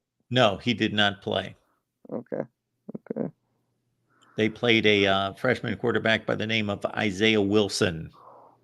Okay. Did you catch any of that game, or? I did not. Okay. What we got going on? I heard a lot of talk about, Tulane, in this Oklahoma game, before the game happened, that was going to be a good matchup. And looks like, Oklahoma, kind of bounced back this week. Yeah. It was close. It was close. I watched that game. I had it on. I'm not saying I locked in on every play. Oklahoma came out strong. They went up 21-0. And then after that, Tulane definitely outplayed them from sometime in the second quarter all the way into the fourth quarter. And it was 24-19 for a while. And Tulane had its opportunities to win the game, and then they blew it. And Oklahoma's last touchdown was kind of a gift because Tulane was in desperation and had to go for it at their own 10 or 15 yard line. But And unfortunately, for those of us who like to make predictions based on the spread, that kind of blew that. But yeah, Oklahoma was able to rally and win the game, but it wasn't necessarily that impressive. I'm gonna have to use your A, you being older than me, and then two, your college football knowledge on this question. I know that back in the day, Tulane was in the SEC. Yes. How did they end up falling out of the SEC and becoming this kind of a school that they are now? That's a great question. I don't know that. I'm trying to think of what year that would have been that they dropped out of the SEC. It would have been sometime in the 50s, right? Oh, it was that long ago. Okay, I They was were thinking it they was were like, not in the SEC in the 70s, that's for sure. When I started watching, Tulane was not. They were an independent. I oh, think they okay. dropped out sometime in the 50s. I will look it up right now. I don't have an exact year on when Tulane, but they were an independent when I started watching college football. Okay, I thought that it was 70s or something like that. I didn't realize that it was that long. It was 1966. Oh, 1960. Okay, wow. Well, I didn't realize it. I thought it was like 70s somewhere in there. I didn't really know, but I remember seeing a graph one time of all the teams that used to be in the um SEC. Georgia Tech. Yeah, well, Michigan. What? I was talking to somebody about this the other day. If they were to move on from not choosing to hire Sherrone Moore as the head coach, um, I just don't feel like there was very many good options out there for them to take at the time as a head coach to hire somebody from outside of the program. Okay. I understand what you're saying, but think about most of the top coaches that have been hired by top programs over the last 5 or 10 years. And so if you don't know where I'm headed, they had jobs. So Right. you don't need anybody to leave a job. Lincoln Riley had a job and USC just grabbed him. Brian Kelly had a job and LSU just grabbed him. Mario Cristobal had a job and Miami just went and got him. Right. I mean, I just didn't see. I just couldn't think of anybody that I think would just leave for Michigan. I mean, not saying they don't, may not go, after somebody, a big name or whatever, but I just couldn't really think of anybody that who I thought would actually leave for Michigan. You don't think Jed Fish would take the Michigan job? Yeah, I think he would, but I don't think that's necessarily. I mean, I'm not saying he's a bad coach by any means. I think he's a good coach, but I mean, I guess if you're going to take a shot at, you're going to give someone a big chance like that at a big program. If I'm Michigan, I'd rather have Jed Fish, Chris Kleiman. Who else? I'll tell you a guy who I think is going to be a major Division I head coach at sometime soon, and that's John Summerall. Yes, I think he'll be a guy that gets picked up by a big, big program. I don't know. absolutely. Yeah, I mean, I'm sure there's names out there you can think of, like you just named, that could be, good. But I just didn't think from the get go that Sherrone Moore is going to work out long term at Michigan. I just don't see the pedigree or him showing the ability to lead a program as big as Michigan. Well, I understand your. Again, going back to my initial statement about it tonight, which goes back to when he was promoted. I wouldn't have hired him, but I'm not saying that it was a bad move. I'm not saying that I predicted this was going to happen. I didn't. But did Ryan Day show that he could handle an Ohio State job or Lincoln Riley an Oklahoma job before they were given those jobs? I don't know. I don't know what goes on in the complex day after day, but they didn't do it as the head coach because they were never a head coach before. Sharon Moore, at least, was the head coach on Saturday for 3 big games last year. Yeah, that's true. That's true. I mean, maybe we're being too critical of him. I don't know, but um, you know, I know Alabama doesn't play next week. What do we got looking forward to? Coming up. Are there any really huge games next week? Next week, well, we'll give it a look. I got to think that there are. Next week, you've got week 4. So if you're into South Alabama and App State, you can take that one in Thursday night. You've got no other options. Okay, big games. I think that Illinois Nebraska is actually a big gonna game on that's Friday gonna be a night. good one. That's gonna be a good one. It's gonna be a good one, I think. The one I just mentioned, that's going to be a big game actually. In the Big Ten.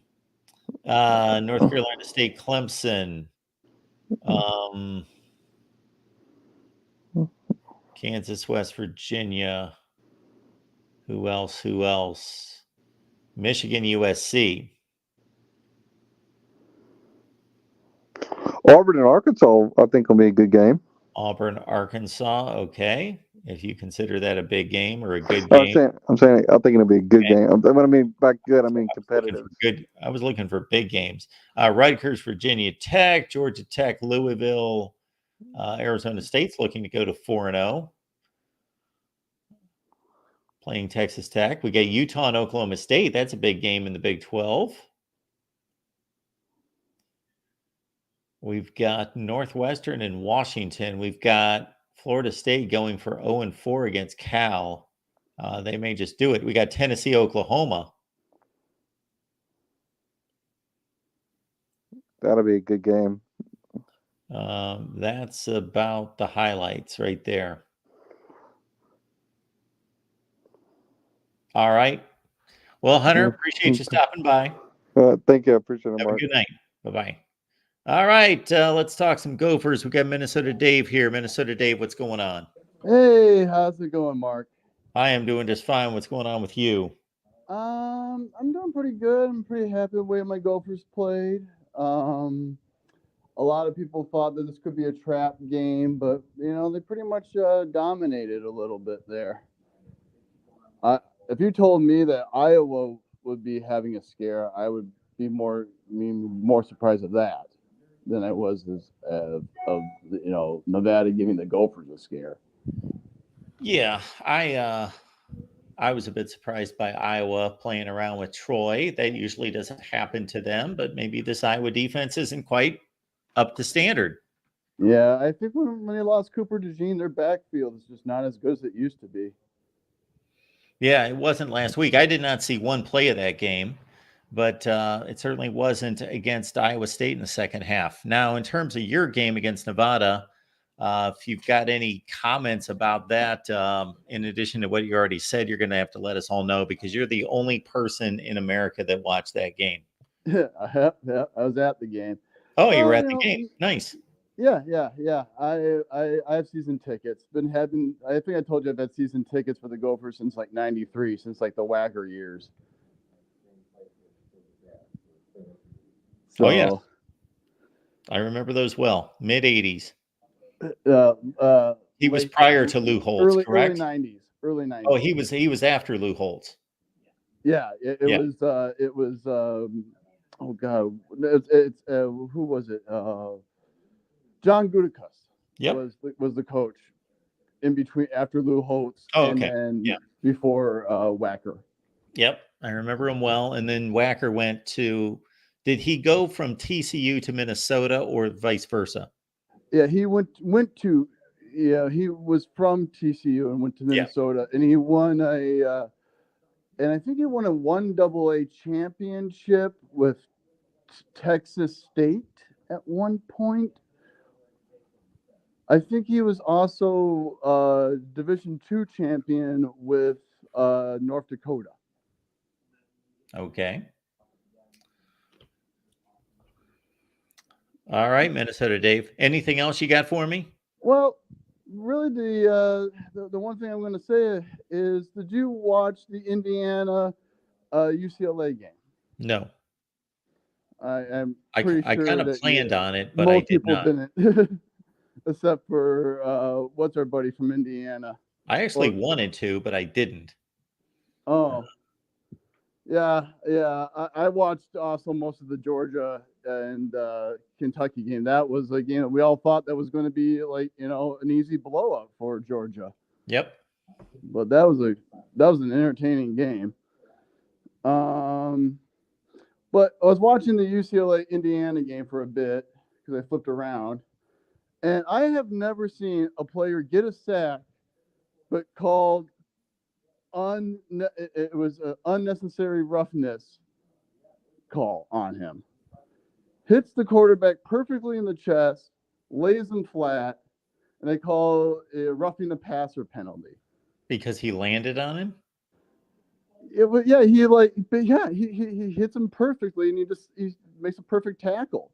Yeah. Head right in the chest, Yes. and just We are now expecting 300-pound men to be able to alter their body in the air so that they don't land on the quarterback. Yeah, it's just it was a sack too. It would have been a sack, but they called it roughing the passer, and I'm like, how can you? What is a player supposed to do? Like, are they supposed to like make his bed and tuck him in, and then read him a bedtime story before he hits him? I mean, it's a joke. Apparently, yeah, it's getting pretty bad. Yeah, that's pretty much it for me, Mark. Well, I'm glad you enjoyed the game. I know Minnesota's got a rough few weeks coming up. Oh yeah, we have big rivalry though. Big rivalry against Iowa. I can't wait. Excellent. Well, you can extend your winning streak. Yes. Go at least to 2 games now against the Hawkeyes. All right, Dave. Appreciate Talk to you later. All right, have a good one. Bye-bye. All right, let's we got some folks on the line. Let's get through this in a hurry. Dominic, what's going on tonight? Hello, Dominic. Going once, going twice, going 3 times. All right, that takes care of 1. Adam, what's going on tonight? Hello, Adam. Hello. Adam, you with us? Mark, can you hear me? Yes, I got you. How you doing? All right, thanks for taking my call. I just have 2 quick questions for you. So I'm thinking about the Alabama-Georgia game, and Georgia's got a very good defense. I think their offense has potential, but hasn't really reached it yet. The question is, how is Milroe going to do against Georgia? Like I've said before, I'm not really sold on Milroe. I think Georgia's going to shut him down, and I think that Georgia is going to come out with a 7-point victory. And I think the game against Kentucky actually was a good thing for Georgia. It was a wake-up call, and I think they're going to come into Tuscaloosa and get the victory. I want to know what your thoughts were if you had to kind of assess the game and the likely outcome. Well, the last thing that you said there, I think, means a whole lot, in that the more that we track these teams and we, I guess, make a bit of an assumption, a calculated assumption about players' emotions and their work ethic and all of that, we see this roller coaster ride. Now with the really good teams, they can out talent their roller coaster ride, but it shouldn't surprise us that Kentucky looks flat. They get rolled by South Carolina. They score 6 points, and that they come out the next week and look at what they do against Georgia. And we see this constant, like, oscillating performance from these teams from week to week, from many of them, not all of them. So I think that Kirby Smart will have no issue getting his team's attention. Number one, they've got a bye week. You got a week to prepare. Number 2, it's Alabama.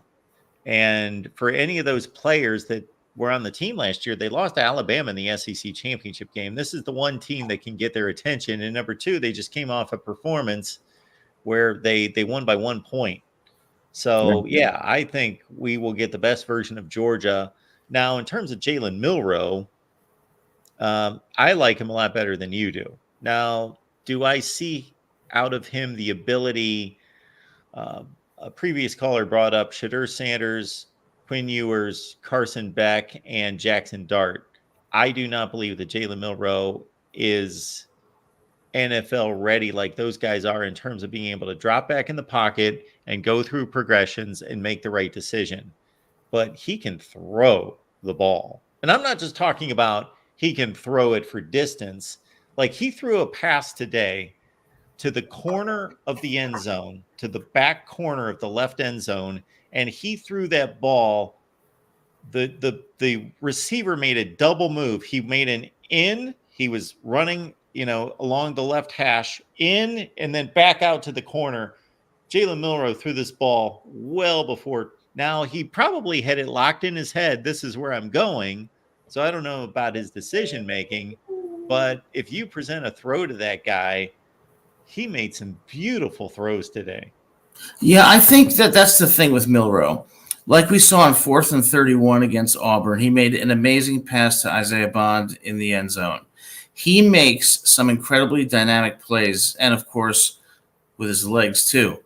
But in between those great plays is a quarterback that doesn't go through his progressions, doesn't do well on intermediate routes, and seems to be indecisive in the pocket and sometimes hold the ball too long or take off too long. And I think Georgia they remind me a little bit of Michigan.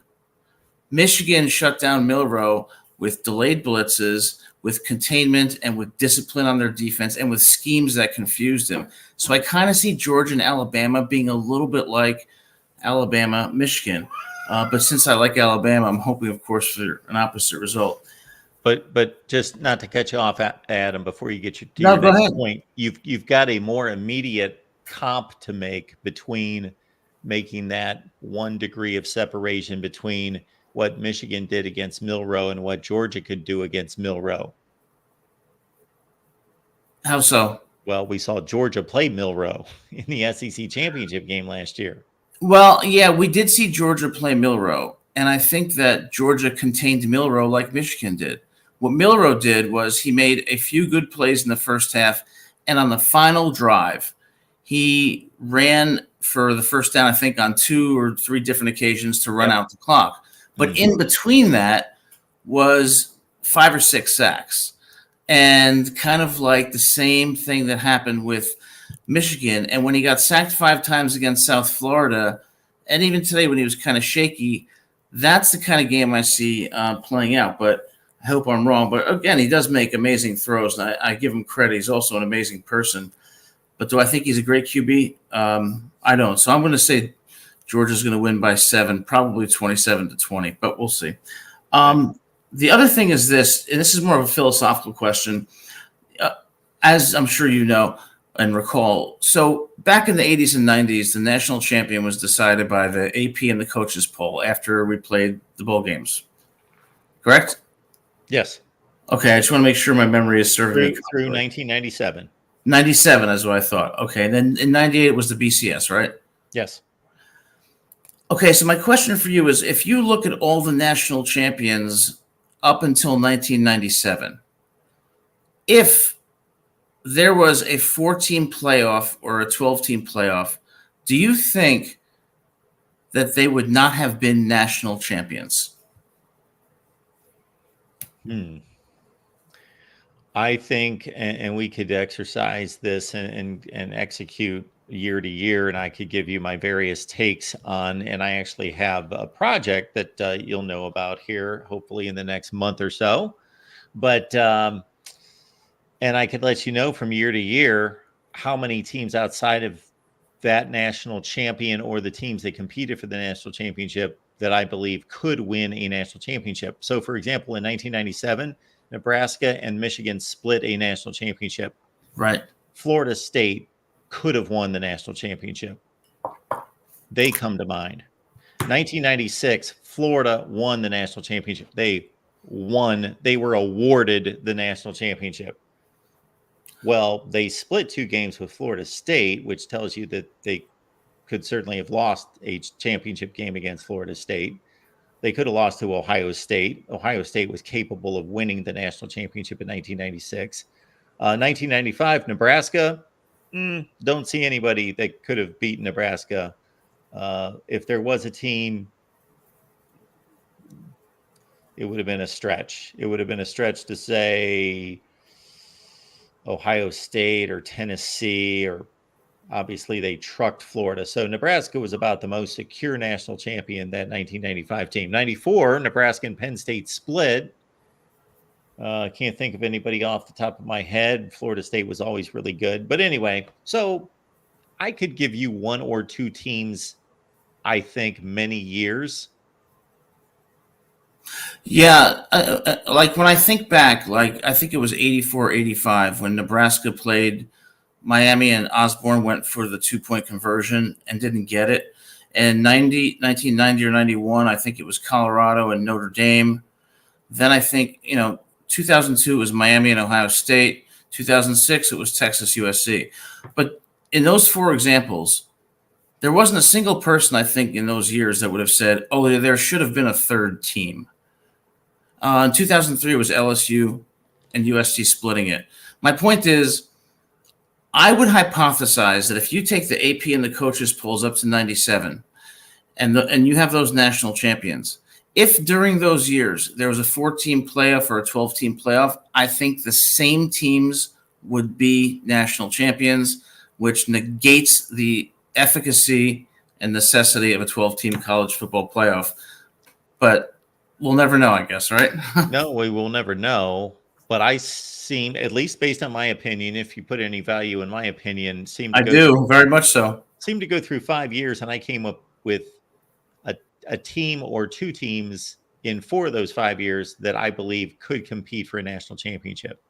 In the Tom Osborne year that you bring up, where they lost to Miami on the 2-point play, I'll put Auburn in that mix that season, 1983. They played the toughest schedule in the country. And if you put Auburn in that mix, Texas beat Auburn by 2 scores. So are you saying that you would put a third team into the mix? Well, it depends on the year. Okay, so if you look at every year, would you ever say that you would put more than 4 teams in the mix? Not if we're running an entertainment commodity, an event, yes, I would. But if we're just talking about who can legitimately compete for the national championship, no, probably not. Yeah, and it reminds me of what you said last week. I'm not really living in reality. It's kind of a philosophical question, but I think the 4-team playoff was the right choice. I think the 12-team playoff is unnecessary, and it could have the counterintuitive effect of making people less interested in watching these games because they're going to know that the games are not that useful. But what do I know? I don't know. I just hypothesize, but always great talking to you, Mark. And you're very smart and always have great analysis, and I appreciate that. I appreciate the call, Adam. Thank you. All right. Have a great night. Good night. Always good to hear from Adam. He always brings some thoughtfulness to the conversation. We got Wolverine Gage. What's going on tonight? How's it going? I'm doing just fine. What's up? Yes, I just wanted to ask you a question. Sure. So what's your thoughts on Notre Dame? Do you think that do you think they'll make the playoffs at all this year? Or do you think they'll miss? Because I know their schedule is pretty tough. They still got some tough games. They got the Louisville, Florida State. Well, Florida State is not as good, but yeah. See, do you think they'll bounce back? Do you think they'll win the rest of their games? Well, they bounced back today, that's for sure. And I know that Purdue's not that good, but Marcus Freeman, to his credit, even though they've lost these horrific games with him on the sideline, they have always bounced back, and not just 1 week. They've bounced back for 4 or 5 straight weeks when they've lost these awful games. I would argue actually that their schedule is not going to help them. It'll help them get healthy. It'll help them get their record healthy, but their schedule's not strong enough that they will need to be a decisive playoff team rather than a team that wins a tiebreaker against somebody. They are not going to win a tiebreaker unless it's USC and they win the game outright against them. But as you mentioned, they've got Louisville, who's probably going to be maybe a 9-3 team, we've yet to see Louisville play anybody decent, so we don't know. But they've got Louisville at home. As you mentioned, the Florida State game now becomes null and void. They're 0-3. They're apparently headed to an awful season, and they've got USC. So they're really counting on Texas A&M having a good year, which they won today. They really need Texas A&M to be good. They need the 3 or 4 teams that I just mentioned to be good. And again, it's difficult to answer that question just because these selections aren't made in a vacuum. You would have to tell me what everyone else is going to do as well. Right. Yeah, I just think it's I don't know, like the fact that they beat Texas A&M and then go on to lose to Northern Illinois like that. I just don't really understand that. Like, and then they just bounce back and beat Purdue by put 60 points, against Purdue. Yep.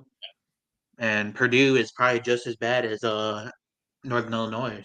Mm-hmm. So I just don't really understand that. And honestly, I think it's time for them to finally join a conference. Amen. I think they need to, because I think that's the main thing that I have a problem with. That they're independent, and Yeah. I don't have a problem. Okay, my main issue is that they don't have to play a 13th game like everyone else. Yes, I And agree. that's probably my only issue, and it's not going to help them in the long run. I don't think. I think it's going to get worse for them if they stay independent. Because obviously, it's not the '80s anymore. It's college football has changed, and I don't think it's going to help them.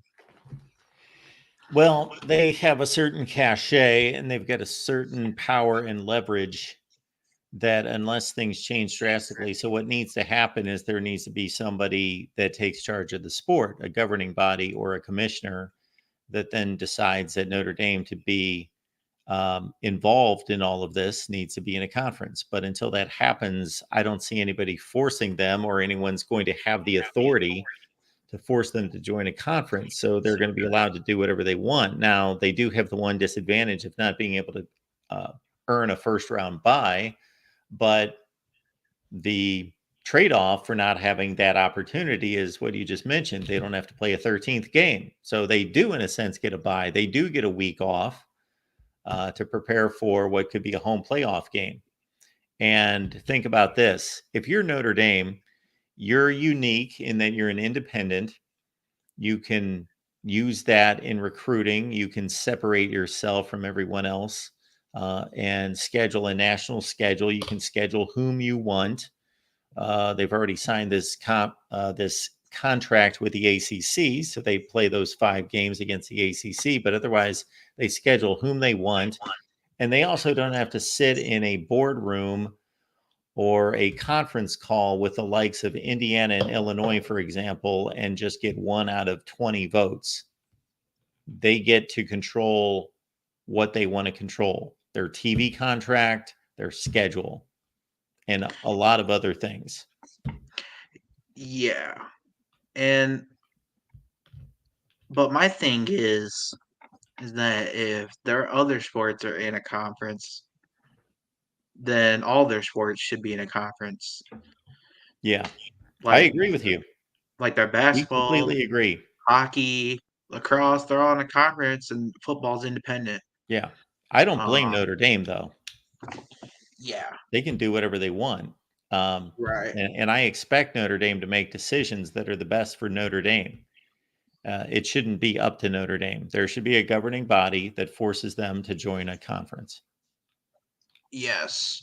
And I would just want to talk about Michigan for a little bit. Obviously, it's been a rough, well, it's bounced back. We bounced back, but it was rough against Texas. And the main problem right now is obviously quarterback. and I just don't know I don't know who the answer is. I don't know who's going to be that guy. Because Alex Orgy, he's pretty decent, and obviously Davis Warner's not good at all. I don't think he's a good thrower. But Alex What? Orgy's okay. He's not the best. Where are you drawing that conclusion from?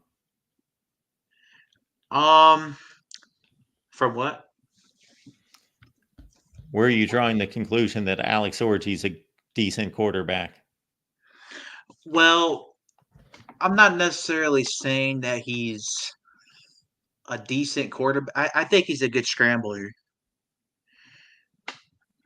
But he's not really a good thrower. So, I mean, I think he's okay, but he's not.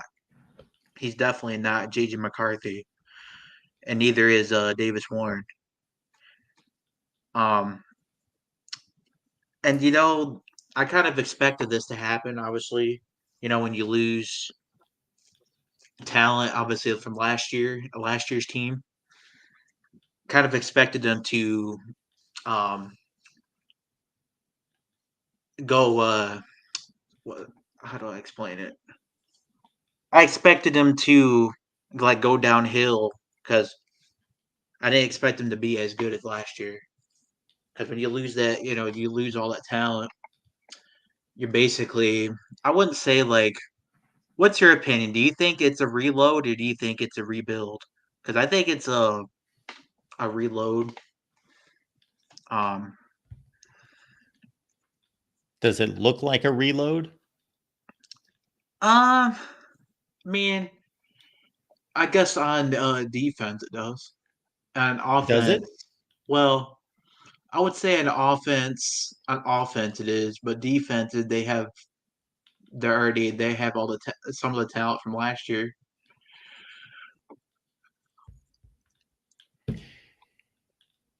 Yeah. So I think that we've seen 3 football games, and Michigan's not played well in any of them. And they played 2 inferior teams, and they played lackluster games in which they weren't really seriously challenged, but still Fresno State was 10 yards away from making it a 23-17 game with 4 minutes left. So they didn't exactly blow these teams out.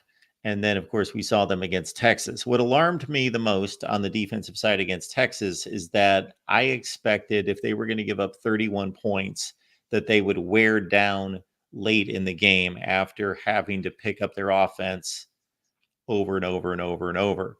But Texas pretty much put it on them from the first drive and scored, 24 points in the first half. Yeah. I kind of figured. I don't really know if Sharon Moore is fit to be the head coach, I hear you. but I guess we'll have to wait and see. But I just don't think that they should have went out, but there's really no other options out there that I could think of. There aren't?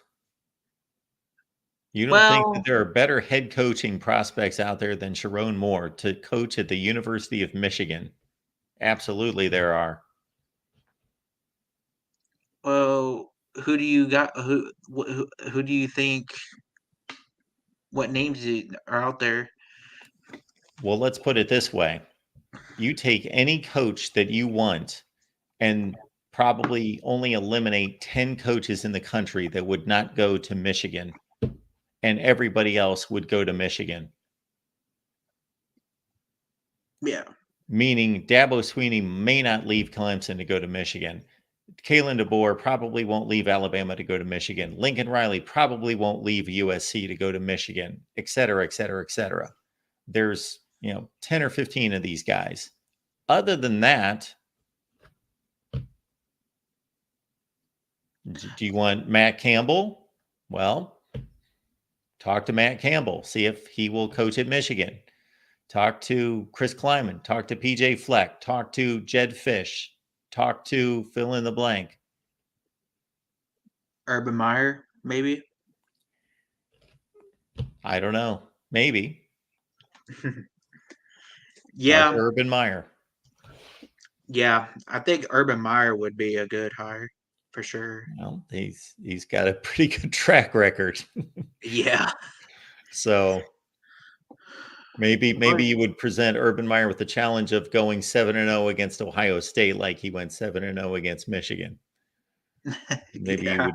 He's into challenges, and that's how what's fueled him in the past. But yeah, considering the guy off the top of my head is like 170 wins and 26 losses in the Power Five. Yeah, that's pretty good. But he's been away from the game, so he'd have to deal with NIL and all that business. So I don't know. Urban Meyer at Michigan, that would be something else. And one more thing before I get off. What about Les Miles? Is he retired or is he just kind of doing his own thing? Okay. Wolverine Gage, you don't want Les Miles to be your head coach, do you? Oh no. I was No. just No. I have no idea. He ruined 2 consecutive programs, so I don't think like he's got millions of dollars and I don't know what he likes to do. He probably likes to play golf and eat grass. So that's what he's doing. I don't know what Les Miles is doing. right. Well, that's I all appreciate the got. call. Yeah. Thanks for calling tonight, and All call right. back anytime. All right, thank you. All right. We've got Dominic here. We'll try Dominic one more time. Oh, he's away. Yeah, we'll bypass this scene. Thanks for calling, Dominic. Good Lord, this is what we hit at 1:30 in the morning. All right, let's blast through like in 8 minutes. We got 2 favorites on the line. We got Jeffries here. Hey, Mark. Oh, you got all 3 on. I got all 3 hats on. We got North Carolina with a good win. I know it's against nobody, but not bad for for North Carolina. Then we got Alabama here.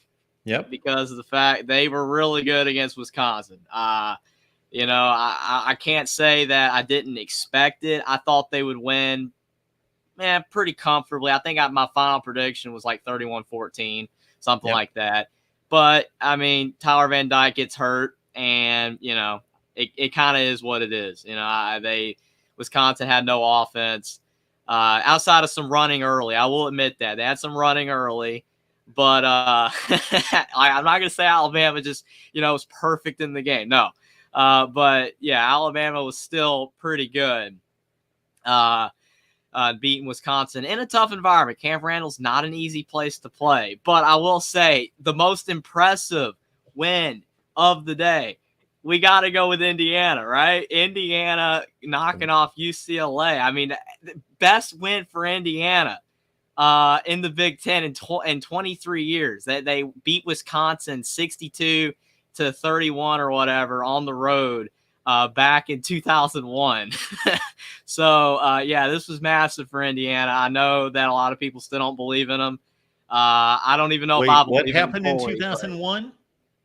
They beat Wisconsin like 62-31 on the road. Oh, this was their biggest largest road win. victory in the Big Ten by margin since that game. And their largest victory in the Big Ten since they beat Northwestern 34-3 in 20one at home. Okay. But the I was road just trying win. to figure out who had the most impressive win. Mm-hmm. I would go with either LSU or Pitt or Missouri. Like, who beat the best team? Well, yeah, definitely. I mean, if you're going off the best team, Indiana did not beat the best team. It wasn't like that. But I'm just talking about like of magnitude, right? Because Indiana was favored by 3, and they won by 29. Sure. Oh yeah, it was a big. I was not expecting that. Yep. I picked them to win by 10, so I thought I was bullish on Indiana. I mean, it was insane how good they play. Maybe UCLA is really bad though. They legitimately could be awful, and if they are, I mean, we don't know basically based off what UCLA's got in the next 3 weeks. You know how bad that they are. Like it's going to take some time when they start playing other teams that aren't good because they got like LSU and Oregon and USC or something like this. Their next 3 games. Like, what are you supposed to do to Sean Foster? I mean, there's no way that UCLA's got a shot in any of those games unless they turn it around big time. But yeah, so I mean, because UCLA is probably going to get bludgeoned in those 3 games. And then people are going to be like, well, Indiana, they beat a terrible team. UCLA is not expected to win any of those. So we'll see. It was just impressive to me for Indiana because I wasn't expecting it. No one was. The commentators weren't either. Todd Blackledge, he kept saying on there, Indiana looks like a good team. And I'm like, yes, Todd Blackledge, it's possible. They were good back in 2019 and 2020. It's not like it can't be done. But he was like, I think they're a good team. It just was cracking me up. Yeah, I did not see much of it. I was planning on watching it, but yeah, based on what I was doing here, by the time I tuned in, it was 21-0, and I thought, oh wow, okay, 21-0, and then I just moved on. I had a feeling. I can't say that I was disappointed in that because I'm glad they won by as much as they did, but I knew when they got ahead by that much, I'm like, Mark's not watching this game. So now when I bring it up tonight, like I didn't even know if I was going to get on because I know that you want to have the other callers come on, but I stayed up, man. Like I got to wake up for 2 hours. Well, thanks for staying up. Well, my plan was, so I watched the 2 games at noon, then I do the videos for the games at noon, and by the time I do that, it's like halftime at the 3:30 games, and so I'm trying to catch up with these 3:30 games, and I wanted to do 2 videos for the 3:30, and I only ended up watching the West Virginia Pitt start to finish. I wanted to do Tulane and Oklahoma. Then I get to so by the time I get that done and I get to the night games, and I started to get into, I forget, somebody was there in the middle, played in the middle. So anyway, I was working on that. By the time I get done, boom, I flip on Indiana-UCLA, and it's 21-0. Mm-hmm. And so yeah, it was crazy. Yeah. I was very impressed with Indiana. I mean, they ran the ball well. They worked through for over 300 yards and 4 touchdowns. No turnovers for Indiana. Just perfect. It's just a great performance for IU. I mean, obviously, if Alabama did this or Georgia didn't, like, it's no big deal. It's Indiana. I'm impressed because I was not expecting that to happen. And the Indiana contingency out there in LA, because there actually is a lot of Indiana alums out in Los Angeles for whatever reason. And the fact that a lot of people did travel, the Rose Bowl was filled with red at the end of the game. So because all the UCLA fans left, it was a cool scene. And it was the first ever win for Indiana in the Rose Bowl. A lot of significance. It did look like there were a lot of people there. At the game. It looked like the game was almost full. Yeah, because like half of it was Indiana. Yeah. And there might have been just as many Indiana fans as UCLA. It might have been. Yeah. And I guess other people may have just showed up because it was the first Big Ten game at UCLA. Absolutely. I will say a couple things because I know that it's 2:30. I shouldn't even be up right now either. But I do want to bring up the Georgia game because I did watch it, especially when the Indiana game ended. I was flipping back and forth. But yes, Georgia, Kentucky. The thing is, even though I did pick Georgia to win by a lot and everybody was expecting to win by a lot, does this shock me that the game's close? No, it doesn't. It doesn't, because Georgia has done this before. They've done this before against Auburn last year. They did it against Missouri a couple years ago, Kent State a couple years ago.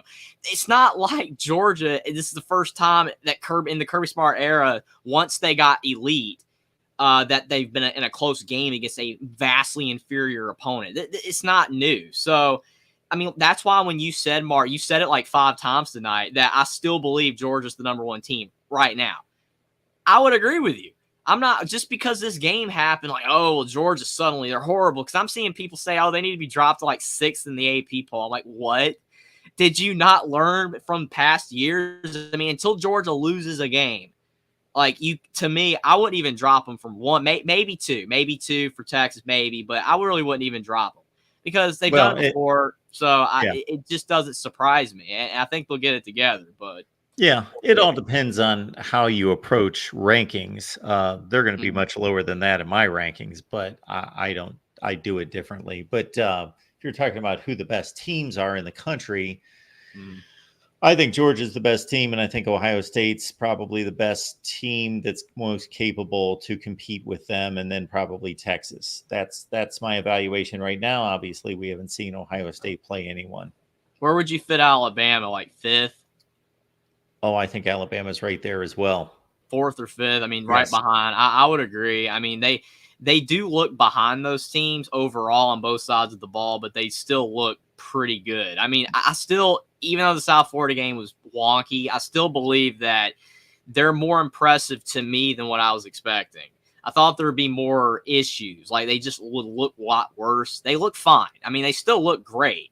But I mean, it's going to be different without Saban. But overall, it was a great day of college football, even though it was a bad week, as everyone was saying. Yeah, I thought it was still a lot of fun. That West Virginia Pitt game I watched start to finish. That was a great game. See, that's why we love college football, though. That game, like game. the backyard brawl, no one cares because it's 2 unranked teams. It still matters. It was a good game. Yeah, LSU South Carolina was a great game. Fantastic. They blew that game, Mark.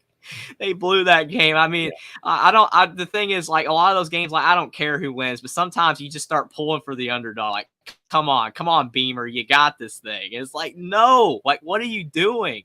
And obviously, Will, like, he don't like Brian Kelly, so I just crack up with that, And I will say, shout out to Will. Nobody's brought up Notre Dame, Purdue. I think maybe one person did maybe tonight. Notre Dame. Why did you not give this effort last week? What were you doing last week? I don't care. Oh, Northern Illinois is ranked now. They're good. Okay, they're ranked because they beat Notre Dame. It doesn't matter. Notre Dame should have won by 40. They did what they should have done last week this week. Kudos to Notre Dame, because I thought about picking Purdue, and I'm glad I didn't. If I'd have picked Purdue, that would have been awful. I mean, I'd have been getting trolled hard. And I don't blame people, because that 66-7. I'm so glad I picked Notre Dame. I only picked them by like 10. So, good job, Notre Dame. Just keep it up the rest of the year. You'll make the playoff. You'll still make the playoff. Yeah. So, it was crazy. But we'll see. I'm definitely excited to keep following this Indiana team. Hopefully, Indiana continues to look this good. It's been very nice. And hopefully, Alabama keeps winning. Carolina, I'm still shaky with them. But, they're okay. I mean, their defense not that good, but they're all right. But it was a fun week of college football, and all my favorite teams are still 3-0, so I can't complain. I was looking at Pitt's schedule after they won this game, and I cut this video. And not that I expect them to do this, but they've got a string of a lot of these mediocre ACC teams that every week's going to be a toss-up. But they could beat all these teams. They could go to Clemson at 9-0. They could. It's possible. I will say, if that happens, that would be it won't be as cool as if Indiana and Nebraska are both 6-0 or whatever. That would be insane. I'm hoping that happens. Nebraska and Indiana 6-0. It could happen legitimately. Yeah. And that game day, come on, like we got to make that happen. That would be epic. But for Pitt to go 9-0, though, that like the return of Narduzzi. And the funny thing about it is, like, no one, people would be like, well, he just beat a bunch of bad teams. It don't matter. But it would be epic, though. It could happen. I mean, the ACC, I mean, all those teams aren't great anyway, so they could all beat up on each other. That's how this thing works, right? Like we were saying, Florida would go 9-3. Do you still think Florida would go 9-3 in the ACC? I'm starting to waver on that. I'm starting to waver on that. They might legitimately be like I picked Vanderbilt Florida bad. to beat A&M, Mark. I did. Yeah. Should have done that. Oh, I was right there with you. I don't know what I was thinking, but I did the same thing. So we both picked Florida twice this year against Miami and against A&M. What did we didn't learn, Mark? I didn't learn. No. Will tried to tell me, he was like, Jeffrey, you got to go A&M. You got to go A&M, man. Don't go Florida. And I'm like, no, Florida's going to get it done. I believe in Billy Napier. What was I doing? I'm not picking Florida anymore. If I pick Florida again, somebody make me change my pick. Just force your hand through the screen. Tell me, Jeffrey, you're not picking. Erase that pick. on that piece of paper. I'm not picking Florida anymore. I'm done. I'm done with Florida. Billy Napier, I can't help you anymore, man. I tried. Yeah, I botched that one myself. The thing is, Mark, I'm the master of hyping up bad teams. You know, that's the one thing It's I in can your say. I blood. really do, but I can't do Florida anymore. It's in your blood. All right, Jeffrey, we appreciate you being here. And Jeffrey is hosting our Indiana show at 7 p.m. Eastern time, and it's going to be right here on the main channel this Tuesday at 7 p.m. Eastern time. Indiana Live. Man, I still can't get used to that, but it's a great thing. Hey, we got a lot. It's all coming together. Indiana and the voice of college football, and Kurt Signetti and 3-0 at the same time. Yeah, and then we're seeing blasphemous statements like Signetti's going to Florida. Please do not go to Florida, Signetti. Just stay at Indiana. Like Chris Kleiman, stay at Kansas State. Avoid the Florida job. Like you said, it's all coming together, so that's fantastic. It's going to be a lot of fun, but I appreciate it, Mark. Have a good one, and everybody like and subscribe to the Voice of College Football. And we all need to get some sleep after a great weekend of college football. Absolutely. Awesome. Thanks a lot, Jeffrey. Appreciate Have a good it, Mark. night. All right. One more caller. Friend.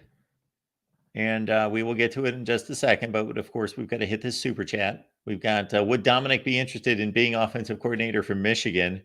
He seems to have the kind of alertness and creativity we are missing. Yes. Tim, you're taking us home tonight. I'm going to lean back here and you just analyze your heart out. Oh, you're on mute. Yeah, nothing to analyze. I just need some clarification. I've heard like 3 or 4 times from you tonight refer to the USC win, as a stalemate, and I'm just generally they won the game, so they won the game. It's kind of like Kentucky and Georgia tonight. It was a stalemate. In evaluating the performance, they were. If we knew nothing about Georgia and Kentucky, and we just watched this game, and they had like black and white jerseys on, we had no idea who these teams were. I wouldn't know who the better team. I would know who the better quarterback was. I wouldn't know who the better team was. I'd just be like, well, one of them won 13-12. And I would say the same thing about the USC LSU game. One of them had to win the game, of course, and they made the plays in the final 4 minutes to win the game. But I don't know who's the better team. It's so close based on that one game. Well, I mean, to me. Okay, I got you. I was just curious. I was thinking in my head, all those comebacks, all those like 2-minute drills where guys went down the field, won by a touchdown. I'm thinking to myself, I guess those are all stalemates like throughout history, because that's pretty much what happened in the USC game. But the weird thing is you don't see many stalemates where it ends when the other team. So USC actually, it wasn't the last play of the game. USC actually was in the victory formation. Actually, LSU got the ball back, threw an interception, and then SC is basically in the victory formation to end the game. So it wasn't like a last second field goal. But the most impressive thing really in that game is USC took over the fourth quarter. There were some shaky moments in the third, but USC time possession, like 10-5 time possession. I think LSU had like 3 possessions. They went turnover on downs, and then they got a field goal, and then the interception. I mean, they really didn't do anything. SC outscored them 14-3 in the fourth quarter. So that's what I'm saying when I'm hearing like it was a close game, we didn't know who the better team was. USC took it to them in the fourth quarter, and that's really when games are decided, right? Well, that's when certain games are decided. Some games are decided in the first quarter. Some are decided more in the second quarter. Some are decided in the third quarter. Some are decided in the fourth quarter. Well, usually when competitive teams are playing that are close, yes, that's when they're decided in the fourth quarter. Right. And but I mean, if USC just USC took it was over. significantly better, then they would have been winning by 25 points. Well, I mean, USC did not play a flawless game. Did you watch the whole game? Did you see the whole thing? I watched every play of the game. Yeah, USC dropped a ball in the end zone. That cost them 4 points. Literally, guy drops, didn't secure the ball. 4 points right there. You know, and then they which actually could have also should probably been had to be a field goal. That's 4 points. But then later on, also they actually miss a field goal, when they had the ball on the 2-yard line because of this a really bad bonehead play on a blindside block, takes the ball back to the 20-yard line. SC was like knocking and just shot themselves in the foot. It wasn't like it was like a goal line stand or anything by LSU. They didn't play a good ball. I don't know. I mean, if you watched that 60 minutes of that game and came out saying, yeah, you know what, LSU, USC, these are two identical teams. That's what I came away with. Yeah. If we had an LSU person here, I guarantee that they would give a laundry list of how LSU blue plays. I can think of two. I mean, points off the board, Mark. I mean, like missed my recollection of this game is nothing close to yours because I have zero investment in it. So you're a USC fan. You're obviously going to remember the game. I don't remember the game because I watch 50 games a week and the game's insignificant to me. It's just a game like a bunch of other games. So I don't have the recollection of the game, but I can think of USC calling some stupid kind of end around play when they were deep in their own territory and they fumbled and LSU was right there to recover the ball. They didn't. That could have been points on the board. That's indirect. Hold on, Mark. That's literally indirect. First time you're saying they should have, if they would have got the fumble. I'm saying USC dropped a ball in the end zone. USC missed a 25-yard field goal. That to me is self-inflicted. Drop passes. You know? Huh? Good players typically, that's part of playing football. Cleaning up the game, absolutely, but it's rare. If you watch our receivers, they don't drop balls like that. They just don't. They did. Apparently, that's what you're telling me. I'm saying they left points on the board that normally they wouldn't, and that's about 10 points. Yeah, that really is. There's nothing about this game that was a stalemate because again, USC won by a touchdown. USC won by a touchdown. So, and ended the game in the victory formation. So to me, that's just really not. So every game decided by 7 points is a toss-up. Is that what we're saying? I watched the game and let you know that whatever my impression of the game. I watched Georgia and Kentucky play tonight again. Ooh, those offenses are terrible. An evaluation of a game can be marred by knowing this is Georgia and this is Kentucky. If we didn't know who the two teams were, I wouldn't be able to tell you who was supposed to be the better team tonight. Right. So basically, you're saying there's certain games won by a touchdown in the victory formation that are a stalemate. And there's other 7-point wins that are victories. Is that what I'm hearing? There's a lot to put into context, not just, all the games that are won by a touchdown that they're in victory formation, then that's the evaluation. There's a lot of other things that there was a point in that game with about 6 or 7 minutes left where LSU had a lead and they had 2 or 3 consecutive stops, at least 2 consecutive stops where I thought, well, if LSU scores here, they've got the game. So they had game control at one point. They had the ball for 5 minutes in the fourth quarter and came in with 3 points to USC's 14. And we're calling this. You're talking the last 6 minutes of the game, Mark, and I'm talking about how the fourth quarter went out. USC held them to a field goal in that quarter. And I know if USC was decidedly the better team, they would have won by like 25 points. They won. When did Woody Marks score a touchdown? There was 8 seconds left in the game or something. Hang on, Mark. I didn't say they're decidedly better, but there's a difference between saying decidedly better and the game was a stalemate. Would you agree to that? You're going for extremes here. I'm not saying USC is decidedly better. I think LSU offense is probably one of the better offenses, without a doubt. I mean, much better than any offense I watched today between Georgia. That Georgia team is missing. Lad McConkey and Brock Bowers. I mean, that offense looks terrible. That offense is bad. I don't know how else to say it. It's just not a good offense. I'm expecting much more of it the rest of the season. I wouldn't necessarily say that they're not going to get their act together. It looked really bad. Sure it did. So again, so you're saying to me, if I'm hearing you right, that again, we're not talking about USC being this conversation in about 30 seconds because I only have one other thing to say. You ask your question and I'll summarize it in one statement. Oh, okay. So you said like 3 or 4 times, you said this game was a stalemate and we don't really know. So you're saying that because USC is not decidedly better than LSU, we don't know which team is better?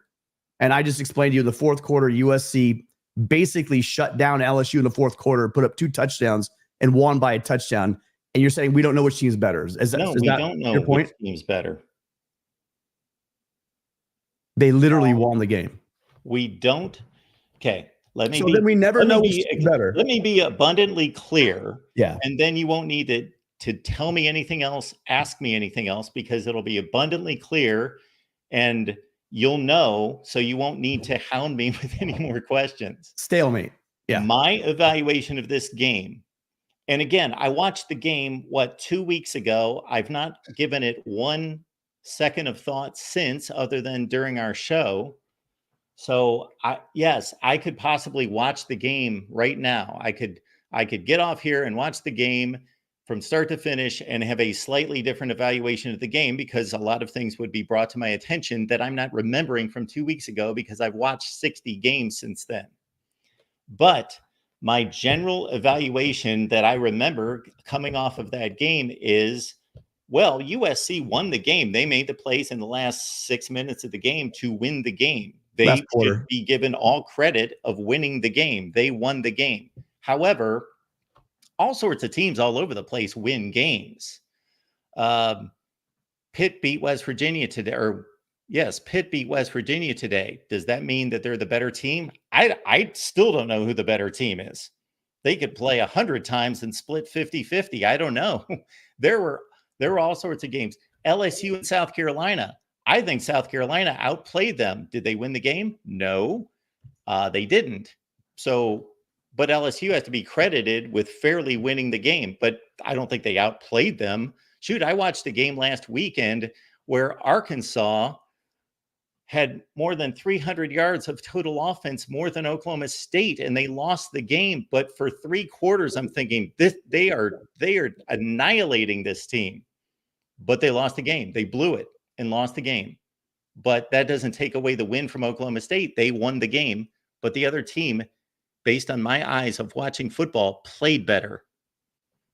So I my eyes from of USC and LSU thinking I don't. And the other factor in this, Tim, is we don't know if USC played their A+ game or if they played their D- game. They didn't. Or LSU may have played their A game, B game, C game. We don't know. It's a stupid argument to make. Really not too sure about that, because again, the hype going into this thing was the fact that LSU, and everyone's saying it, was going to just run the ball down USC's throat, be more physical team.